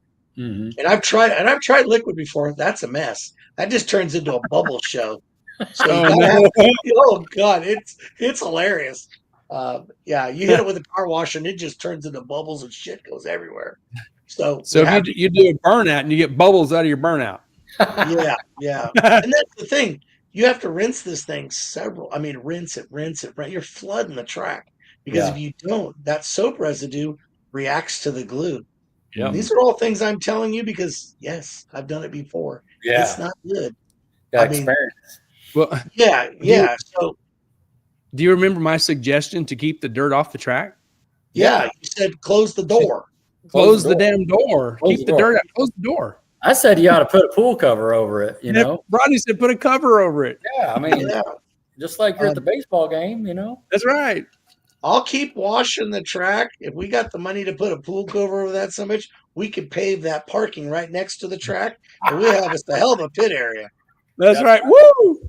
That's right. So, but yeah, it's just I did it 3 times last year. 3 times we washed the whole thing. Now anybody that has a racetrack should be doing this to start their year anyway. Sure. But you want to wash it and clean it and not have the piles of dirt on it. Sure. It's always going to have a little bit of oil, residue, and those kinds of things. But this is bad. Wow. This is real bad. Well, it's a good thing you got this time in between to do it, instead of it happened like Thursday night or something. Yeah, that'd be disastrous. So 2023, big bucks race in April. I went out and prepped the racetrack on Friday night to do a Friday night test and tune and big high roller gamblers race, and got 60-mile-an-hour winds that came over from the west and came across and made the racetrack look like that on a Friday night, 2 hours before I was supposed to race. Mm. Oh, It wasn't quite as bad as it is right there, but Troy Brower came out. He has a power washer on a trailer with a 2,000-gallon tank. And we drove that thing up and down the track. And I worked until like 4 a.m. And then and we washed and washed. I had to cancel all of Friday. And there were people that looked at that racetrack and went, "We're fucked. We're done." And I said, I'll have it ready by 10 o'clock in the morning. I said, "How in the hell are you going to do that?" I said, "I'm going to stay up all night." So we power washed it, broomed it, power washed it, got it all clean. Next morning I came out and there was some stuff still there. And I put an old set of tires on the drag and basically drug it off the racetrack and then covered it all up and we raced that weekend. But then at the end of the weekend, I had to scrape it all off because at that point, you basically had a layer of rubber, a layer of dirt, and rubber on top of it. Well, we raced on top of it, but it was 70 degrees. First time it would have got 100 outside, so much would have come apart and like crazy. So Right. it's been done. Wow.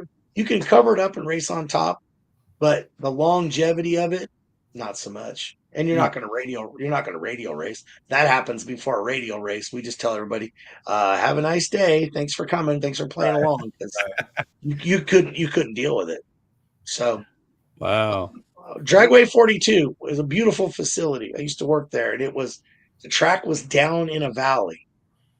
The pit area was up top. Pit area was grass and dirt, and the staging lanes were curved down inside.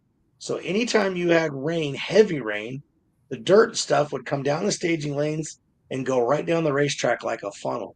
Oh, I was cleaning that track literally every week. And so I've gotten pretty proficient at power washing racetracks. Not something you want to get good at. I'm just going to go ahead and tell you. Oh man. So, yeah. But anyway, that's where we're at. It's going to be beautiful. It'll be ready. It's literally squeaky clean now. I mean, look at that. It's ready to go down a racetrack. Yeah. Yep. So it can be done. It's just going to take us some time. We'll get there.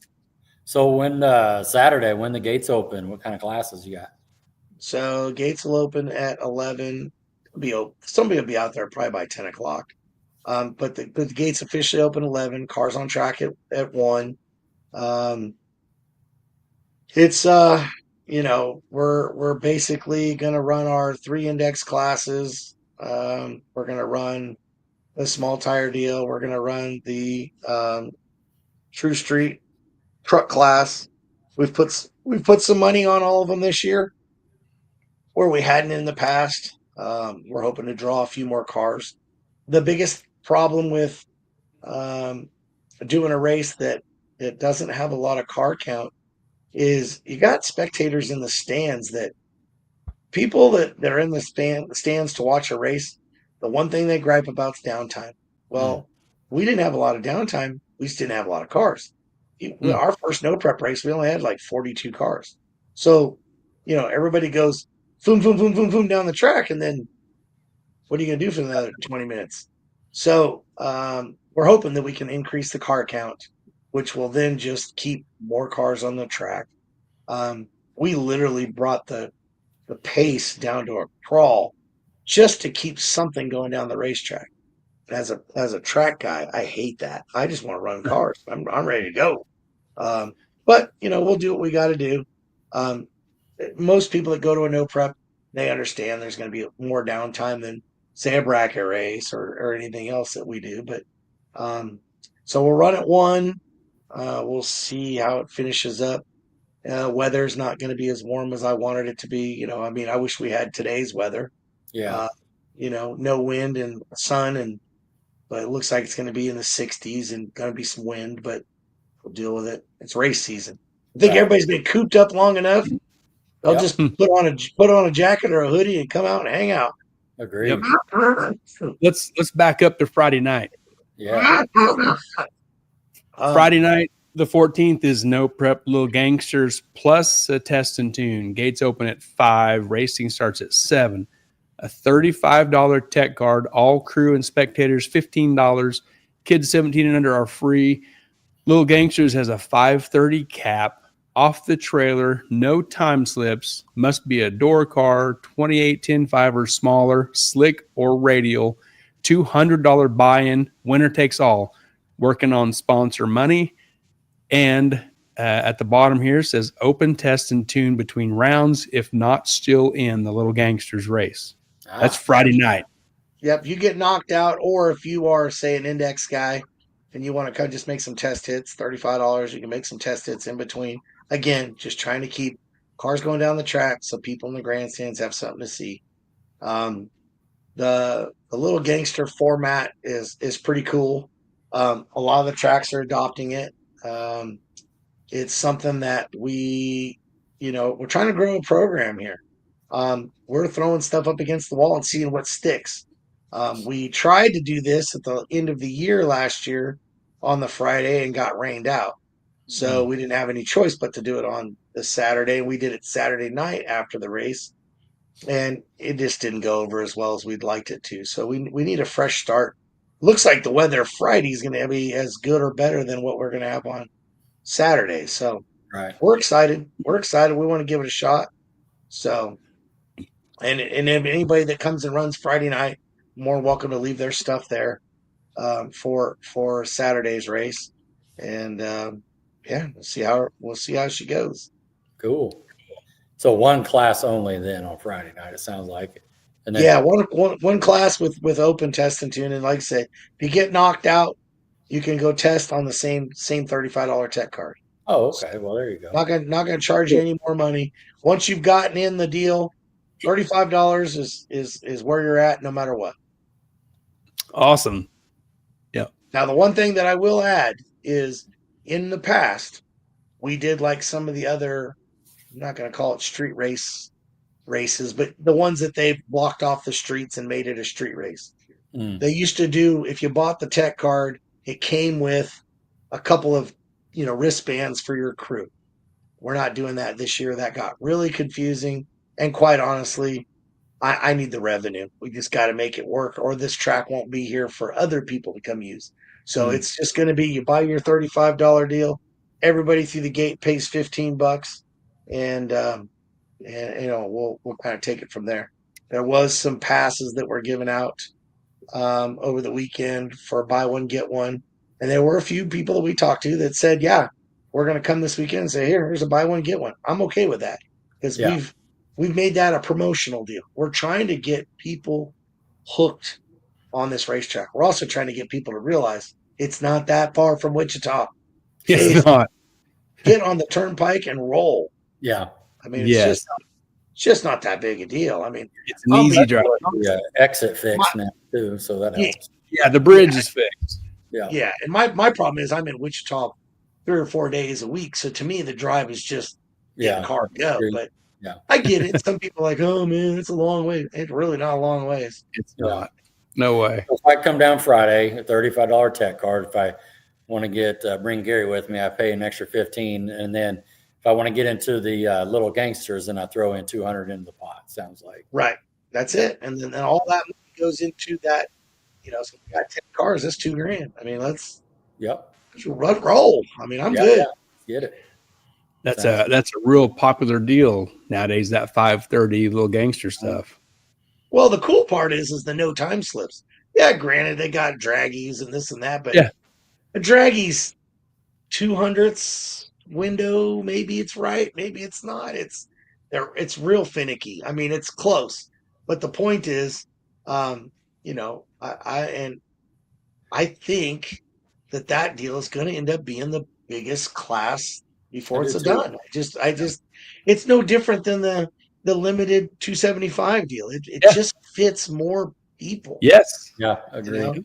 And I'm all for anything that can make racing.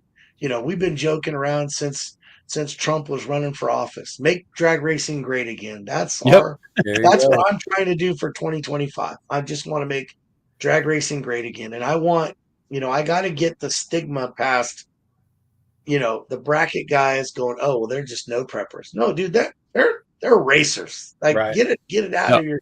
It should be we're all in this together. And I'll be honest, as a bracket racer, you better hope to hell I sell a lot of hot dogs, French fries, and corn dogs on the no prep day, because that's what's going to offset the big payouts that we're doing on the bracket race days.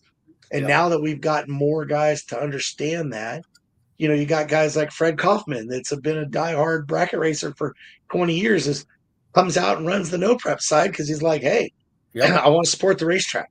I'm here to race because I want to support the racetrack." And he knows how to win. Yeah. And you offer him a place to race too. And, but with the index stuff, it ain't just like big tire, small tire. Yeah. And that's the big thing is unfortunately, the drag race thing. Sorry, looking at my phone because my wife sent me something. Oh, which means I've probably done something. She sent that to me too. She sent it to all of us. Okay. Oh, okay. Gotcha. So, basically, you know, You want me to bring that shirt up, Harper? You want me to bring that thing up? What you got? What you got? You want to post that you just looked at? You want me to pop it up here? Yeah, sure. Okay. Because I'm a dummy. I didn't know. Okay. I'll work on it. You guys keep chatting. I'll work on it. Okay. So you know, the thing is anybody that comes to Mid America Dragway has to understand that we, the management team and our staff, really appreciate every single person that comes in. We don't care what kind of racing you're doing. Mhm. Everybody should get their fair swing at things. Do I lean more towards the radial stuff? Personally, yes. Why? Because I like doing the prep stuff. That's cool to me. Um, I live vicariously through the 105 60 foots and the the hauling ass and going fast and putting a number on the board. The no prep stuff to me is is impressive. I still enjoy it. I kind of wish the clocks were on because I think the spectators enjoy that part more, but I understand why they don't. And so that's just part of that type of racing. Right. That was a big discussion last year too. I remember just seeing the boards and stuff. We'll see how that plays out. Well, and I think that's probably more for the radial guys than the no prep guys. The no prep situation, I can see it, and it's because if you don't know how hard you have to lean on it to beat the next round's competition, maybe you don't lean on it as hard, and now the guy that's the underdog's got a better shot because the other guy didn't turn his stuff up enough, or Sure. you end up turning it up too much because you think you have to, and you knock the tire off. Right. So it becomes more of I'm racing the racetrack than the guy in the other lane. I'm gonna take my opportunity to go as fast as I can go on this surface. I don't care what's going on in the other lane. And the radial stuff is probably more the same, but I think everybody kind of knows what everybody's running anyway. But it's neither near there. But and then the bracket racing stuff, it's our bread and butter. It's our constant what we want to do to make a living. It's what Chris likes to do. It's what I like to do. It's what a lot of guys like to do. And so, I think all three facets of drag racing is important, and we try to spread this, the schedule around the show. We're always going to start the year with a no prep race. It just makes sense. Yeah. I mean, it's perfect. One, it generates some cash flow, and it doesn't have a big overhead cost of glue, and the track's, other than power washed, it is squeaky clean. I'm not doing anything to it. Like, come get you some of this. Like, you want to get off the trailer? Get off the trailer and get on this. This is, we're not even going to drag it. We're just power washed. It's clean. Go get it. See what you can do. So we're excited. Yep. You ready to see a picture of what Mrs. Harper sent? You ready for this now? Sure. Okay. She said she's going to try to have these. This is a t-shirt coming. Yes. She's going to try to have them ready by Saturday. We've reached out, and you can't really see it in that deal, but it's basically a dark gray, black, and a dark blue. And the way that became about was she liked the blue, I liked the gray, Chris liked the black. So he said, hell with it, we're doing all of them. So it will be a limited run. It won't be a huge run of them. Quite honestly, we've done some stuff with t-shirts that we thought, oh man, this is going to be great. And they just didn't sell. And I don't know, it's important that we put people in our swag, because now they're wearing it to the grocery store and somebody says, where's Mid America Dragway at? And you go, right. Oh, that's down here by Arc City. And yep. I'll be honest. Go ahead. These are cool looking. If you put a flag on something, I'm going to buy it. Well, that's where I'm at. You flag up a turd and I'm going to buy it. I guarantee you, if the election had went the other way, this was not the design we were thinking. It would probably been something with a sinking ship and flames and stuff coming off of it, and exactly. Yeah, big, mushroom cloud above it, something. There you go. But I think it just adds to what we were already talking, which is we are really going to work our tails off to make this year the best year yet, and give us some good foundation to keep moving forward. But yeah, it was comical because we're at that swap meet this weekend. It's not a racer swap meet. It's a uh, 60, 70-year-old guys walking around, something to do, Yeah. reliving the past. A lot of guys came up to our table because I had a porta tree set up, blinking and making noise and stuff. And people were walking up and going, "Where's this at?" And you're thinking, my God, that track's been there since the 60s. Like, how do you not know where? And but it was a great engaging conversation. And Right. it was, here's our schedule. Here's a buy one, get one. It's 17 and under for free. Come year round, bring the grandkids, and then you crack up laughing. They're like, "Oh, my grandkids are in their 40s." You're like, bring the great grandkids, whatever you got to do, come out, enjoy it, get engaged back into racing. And honestly, we talked to a lot of people that, when you're thinking to yourself, well, everybody knows where the track is, or everybody knows what we do. They really don't. We go to they had that first Thursdays deal in Arc City downtown. We had 3 or 4 racers brought their cars. People are walking around with their kids, and they start talking, and they're like, "Where's the racetrack at?" You're like, "My God, you've been driving by it every time you go to the turnpike for the last 10 years. How do you not know there's a drag strip right there?" But that's, as a racer, or as guys like yourselves, as you're in the public eye and you're walking around, we want you in a Mid-America's t-shirt because we want somebody to ask you, "Where is that at? Where can I get more information?" It's an opportunity to talk to people. So, Yep.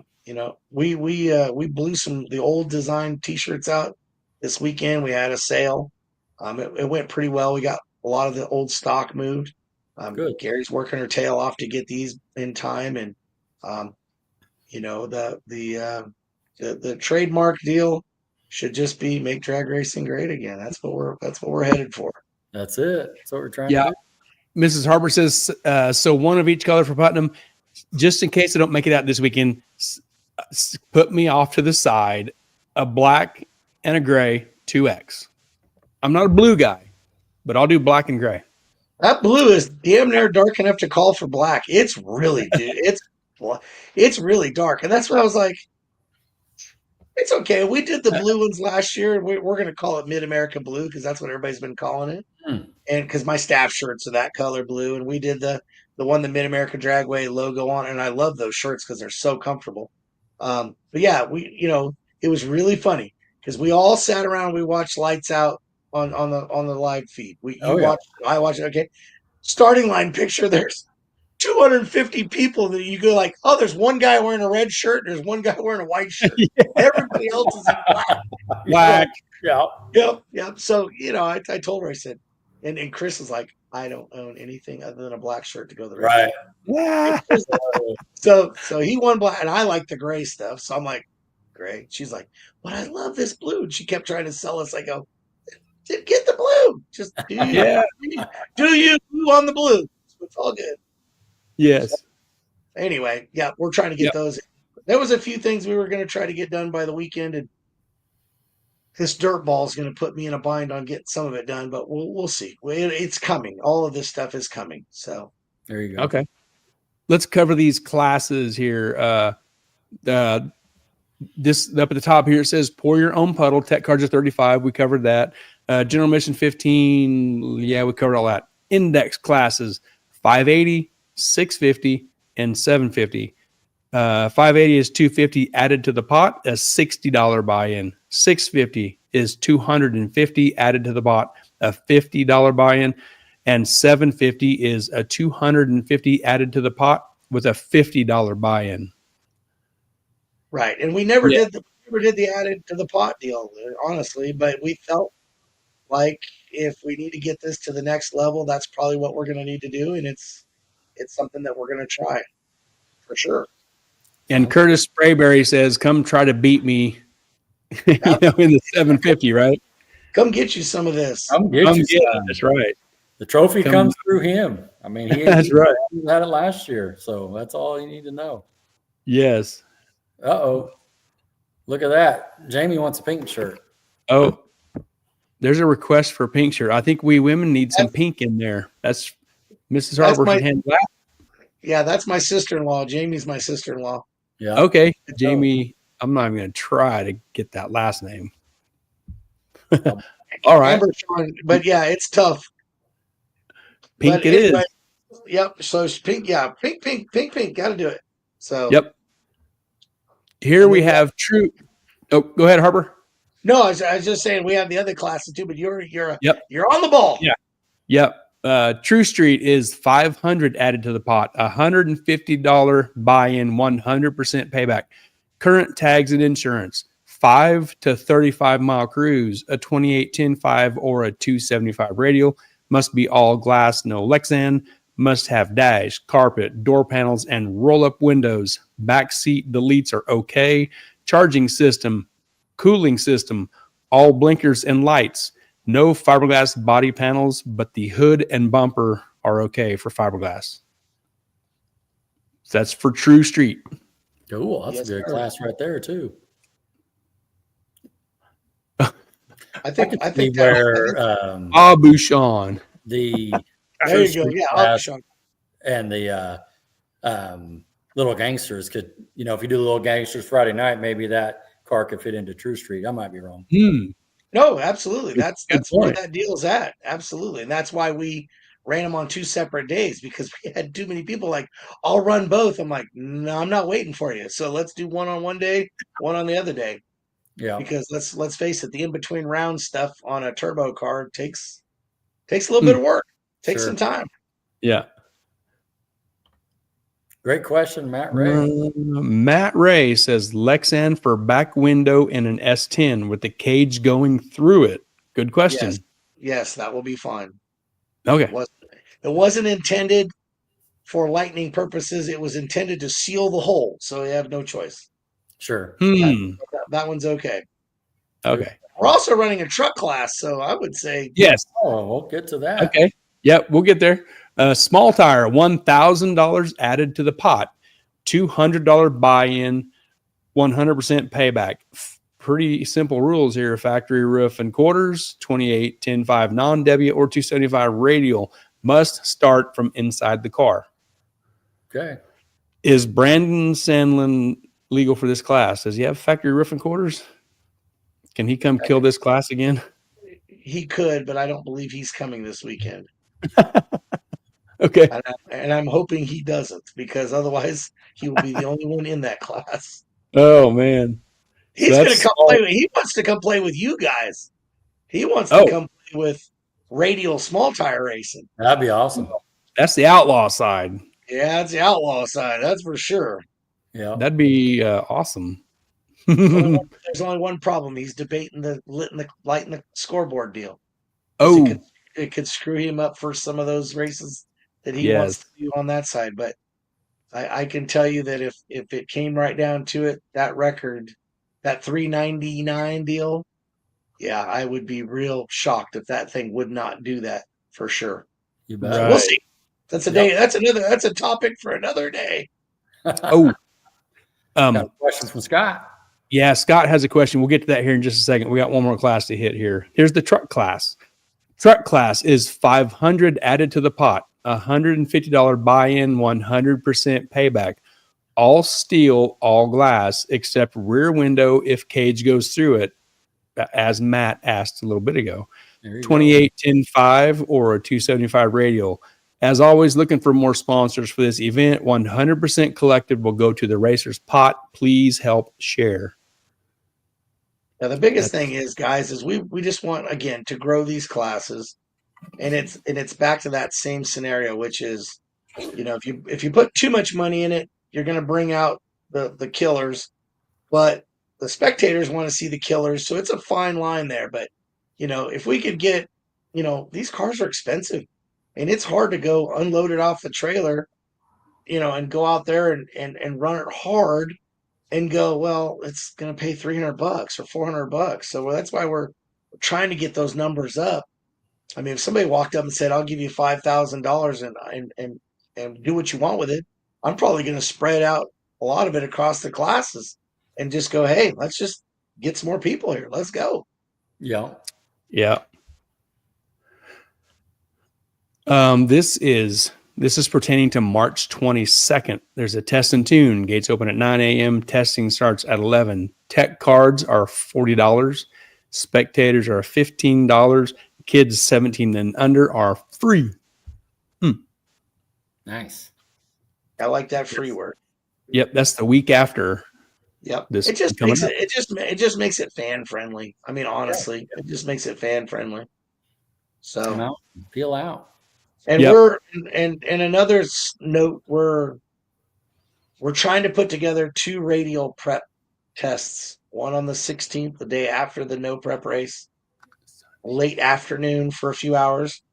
We're also looking to do, if I can get enough signups, to do the 23rd, which is the day after this event, to do some no prep stuff. So it's going to require us to do some late night scraping and some rebuild and some that. And if we get enough guys, I'll gladly do it. I know that Chris Paget is talking about bringing 2 or 3 of his buddies down. And I got a couple of guys that want to come up from the south. So I think I got 5 cars so far. And we'll run it at that, but we would like to keep it around 10 cars max. And at that point I could prep both lanes and, guys can take a shot, and do some stuff that way.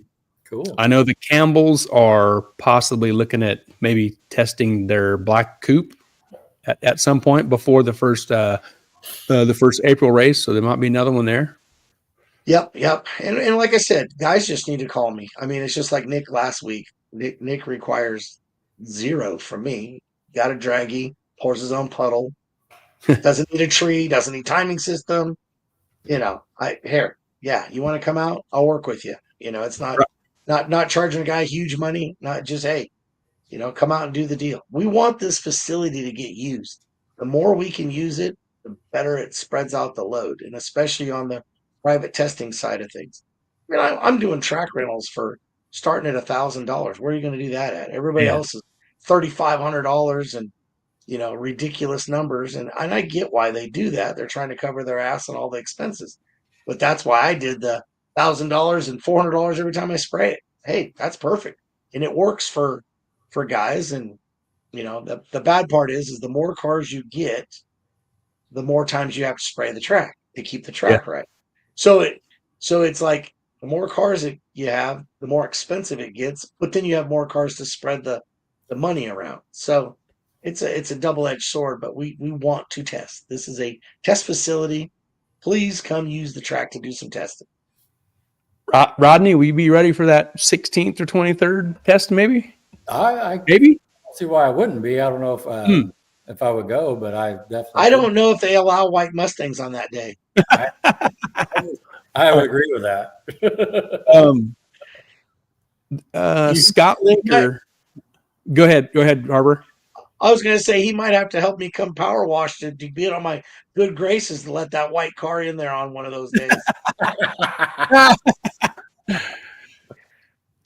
Scott Linker and Troy had texted me this also a little bit ago. Scott Linker says, I still haven't heard anything about parking spots. Because we're just behind, Bubba. We are just behind.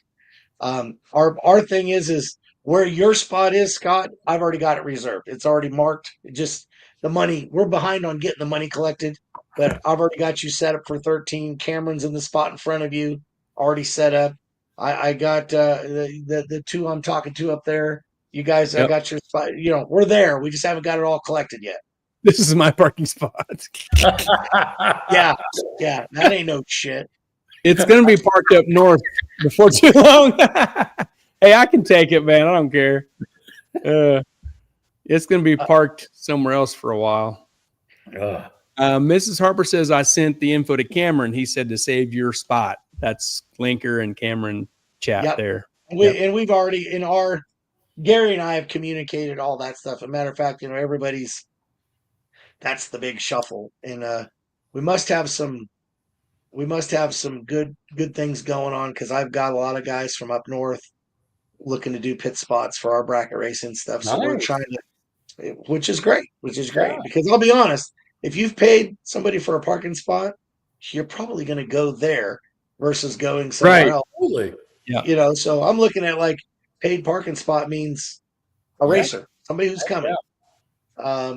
We've we've got a parking map, and very little is available right up there at front. But some of those diagonal spots, we've actually marked those for sale. We've got 3 bracket racing guys that have taken the first 3 spots. We've got another guy that's taken 3 spots, and then we got 2 more that are coming in after that. So there's basically 10 spots. The first 10 diagonals are now being rented. Cool. And guys have to understand that rental money is going right into pit repair. Right. So it's fantastic. And again, we just, if I could sell a pit spot for $300 or $400 and I can get 6 or 8 guys to do their part, I'll take that money and go buy the buckets of the stuff, and we'll keep repairing. And then that grinder that we're looking at doing, that takes all them high spots that they just poured the concrete in years ago and just let it sit. I knock all that stuff off with that grinder. So it becomes a win-win for all of that. So Yeah. pit parking is on our minds constantly. Mhm. And trying to make the facility nicer and more accessible. And so those are things that we're constantly thinking about. What can we do to make it better? And the pit area is one of those that we always talk about, for sure. Sure. No, that's And good. I will still pay for my spot even if I don't dive into it till late in the year. 26, 27. What Whatever. year are we referring to? Whoa. Woo. Shots fired. Shots fired. Phew. Yeah. Hey, Linker says I would love to test, but I think we're barely going to make the first race. Well, No hopefully he problem. makes it. Like to see that go down. And he's ready to Venmo his parking money. I know he is, and we'll take care of you, Scott. I'll get a hold of you first part of the week. No problem.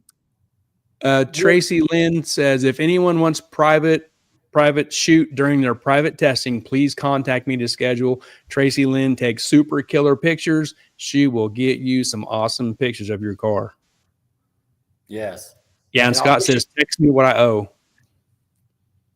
I will make sure that there is a Mid-America background for those pictures for you. No problem. Right. Just slide that in there somewhere and get that thing to where it looks good. And Mrs. Harper says, if anyone who needs to pay still, then contact me and get it sent. Or if you want to rent one for the year, I have some available for the Heads Up series, but many are paid for the whole year, no matter what the series. Good info. Yeah. And again, Carter, that's an awesome deal for us.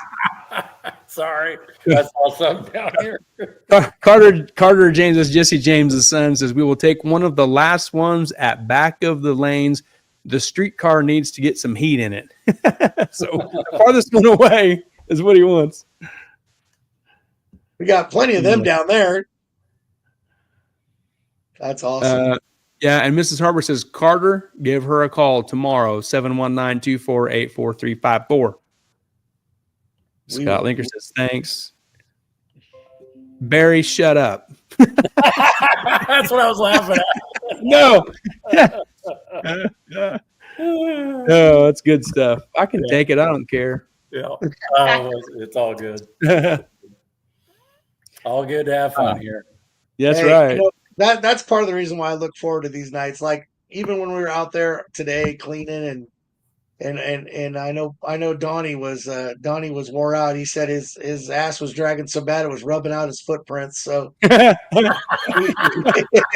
some serious ass dragging. Dude, that's some serious ass dragging. So I said, I'll be honest. I said, I ain't done shit 3 months. Like, I got muscles on me sore I didn't even know I had. Man. But I kept saying to myself, but I'm going to be on the show tonight, so it's all good. Yeah. So, yeah. It's something to look forward to. Oh, when we watch, we're always supportive. I mean, we like going on, and the big thing is you got a good little following. and those followers support our facility, so it works out. Yes. Yeah. Yep.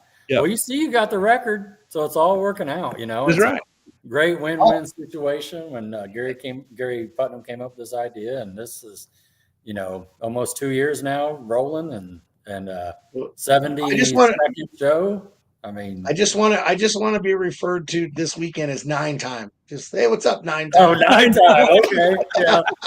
That's Mr. 9 time. 9 time. Yeah, that's a T-shirt right there. Because Jimmy Johnson and Earnhardt and that's right. 7 time. I'm 9 time.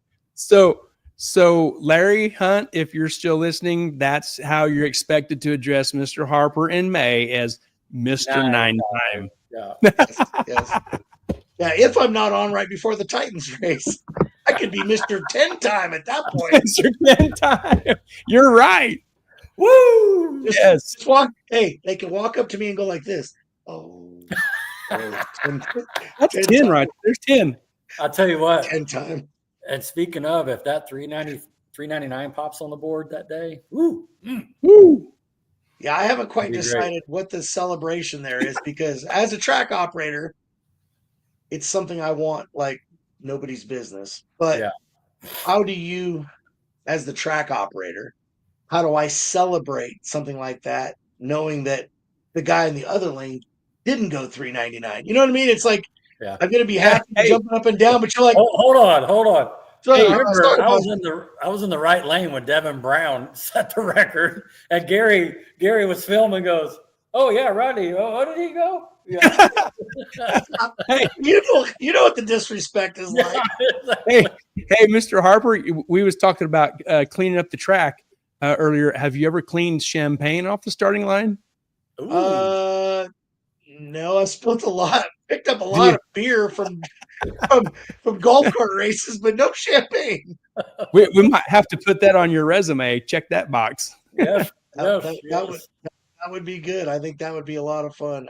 You know what, guys? It's gonna take a perfect surface. It's gonna take good weather. It's gonna take just all of the elements. It's got to line up. It's the kind of stuff that joking around all aside, it's the stuff dreams are made of. I mean, it's just one of those. Once it happens, I think it will happen a little more frequently. Mm-hmm. But it just seems to be that one deal that everybody's trying to get to, and the first guy that does it is going to be one happy SOB, and I think the guy that does the track will be happy too. I know Donnie. Yep. Donnie, when he's sitting there and he flips the switch and a pass starts going, he starts looking. It's going, and it's not there, and it's like, but we've got a lot of guys that are fast, that are coming, and they're using the facility. And like I said, I'm going to do my part to clean up some of those things that will, if definitely ain't going to make it any worse. I mean, the flatter the surface I can make it, the better it's going to be. And I mean, you start looking at, a quarter of an inch, rock and 8 foot tells me that's a significant bump. And I've watched them on the graphs. I'm not dumb. I know how to read, graphs, and I've seen it in bracket cars even. Yeah. And you're like, it's just down there. It ain't breaking loose, but it's shock sensors are moving. It's there. So can we get them fixed? And then we move on to the next scenario. And I tell you, I'm not going to be short on glue. I mean, I'm going to have her loaded up. So we'll see what happens. Yep. Cool. Nick Roberts says, I think one of the last times Gary was out, I turned on the wind light versus him. He needs to hurry up. He owes me one. That was a tree deal. I didn't know. I thought it was green and go. There's a different tree thing. There we go. Dude, I was extremely red. I was the light flashed and I took off. That was out here at Kid.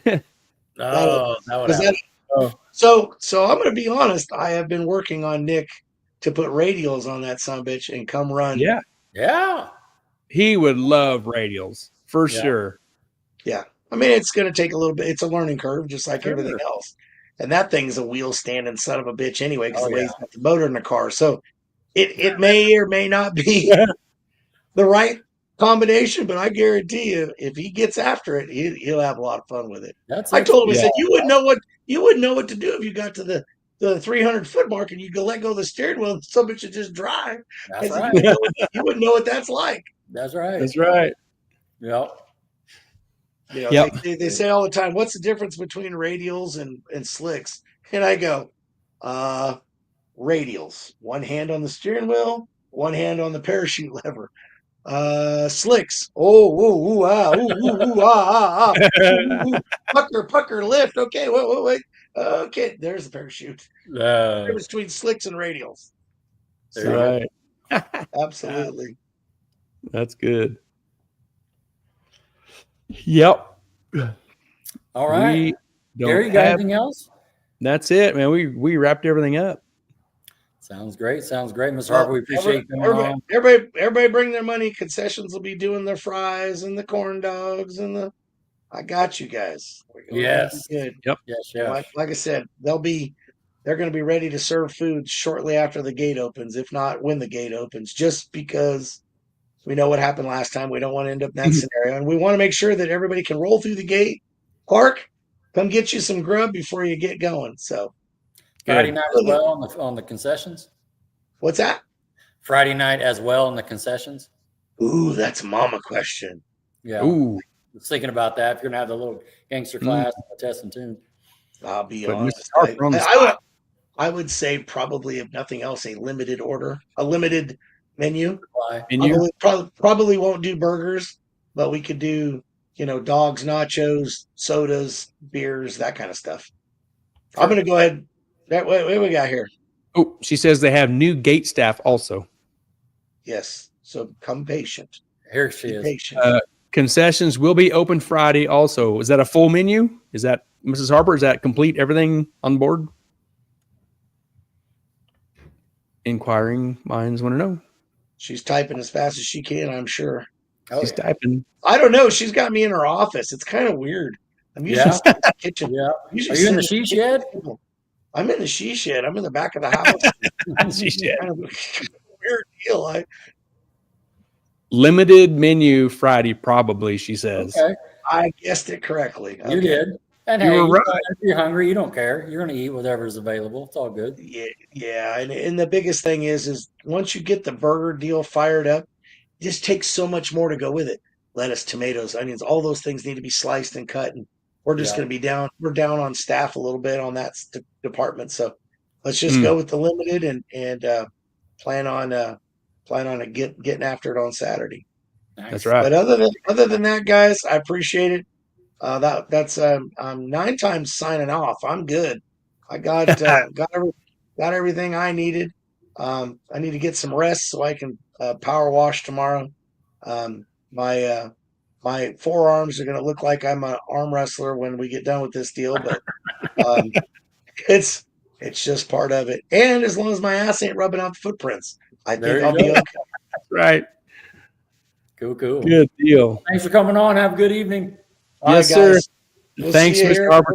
It's always fun with you, man. All righty. We'll see you this weekend. All right. Catch you later. Peace out.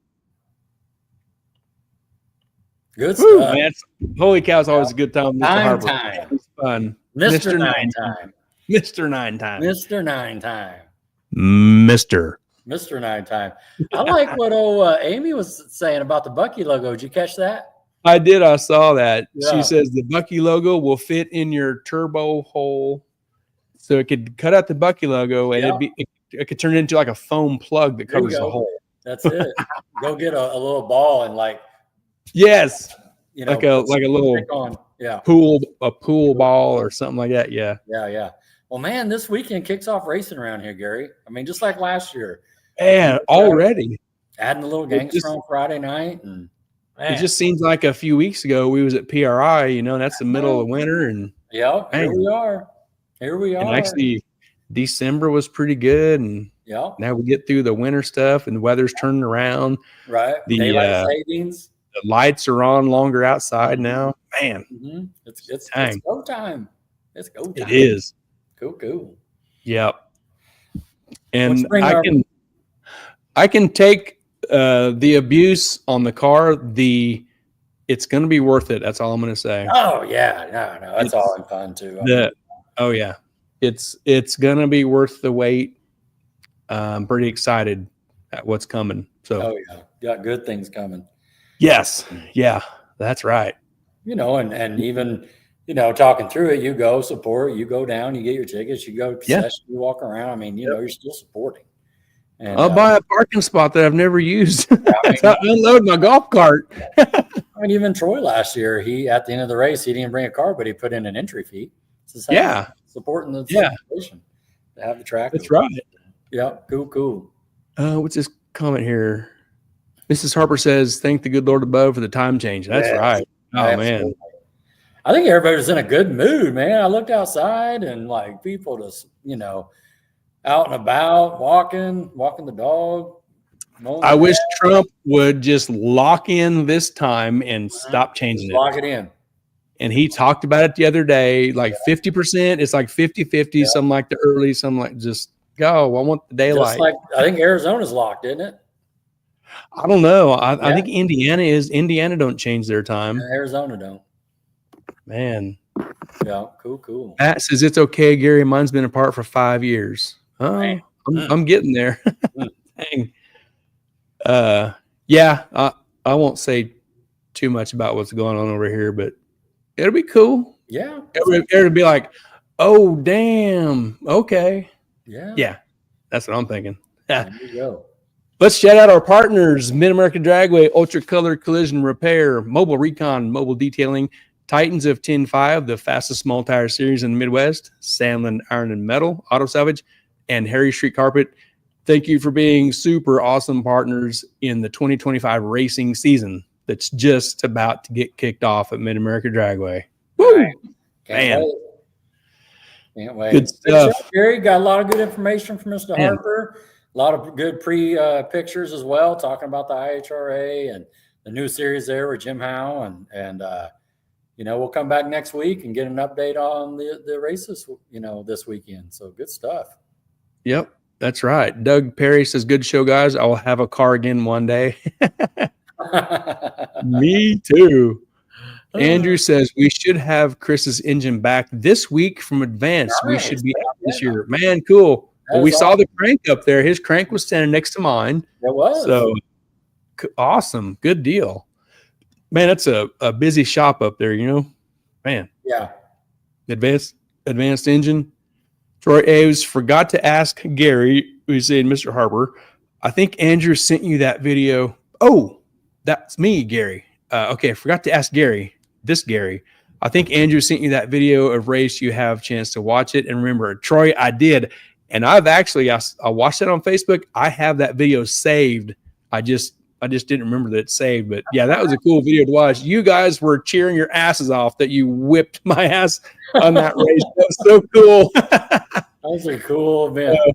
That was a great video to watch from, I guess, 2016, right? 16, yeah. Man, that was cool stuff. So me and Troy was texting back and forth after that. It's like, man, we need to go get out racing again and have a good time. It's coming. That's what Troy it's all about. Yeah. Troy will get out. I'll get out. It'll be good stuff. Heck yeah. Mrs. Harper says, thanks for everything, guys. I got to go take care of the in-laws. You're welcome, Mrs. Harper. Thank you. All right.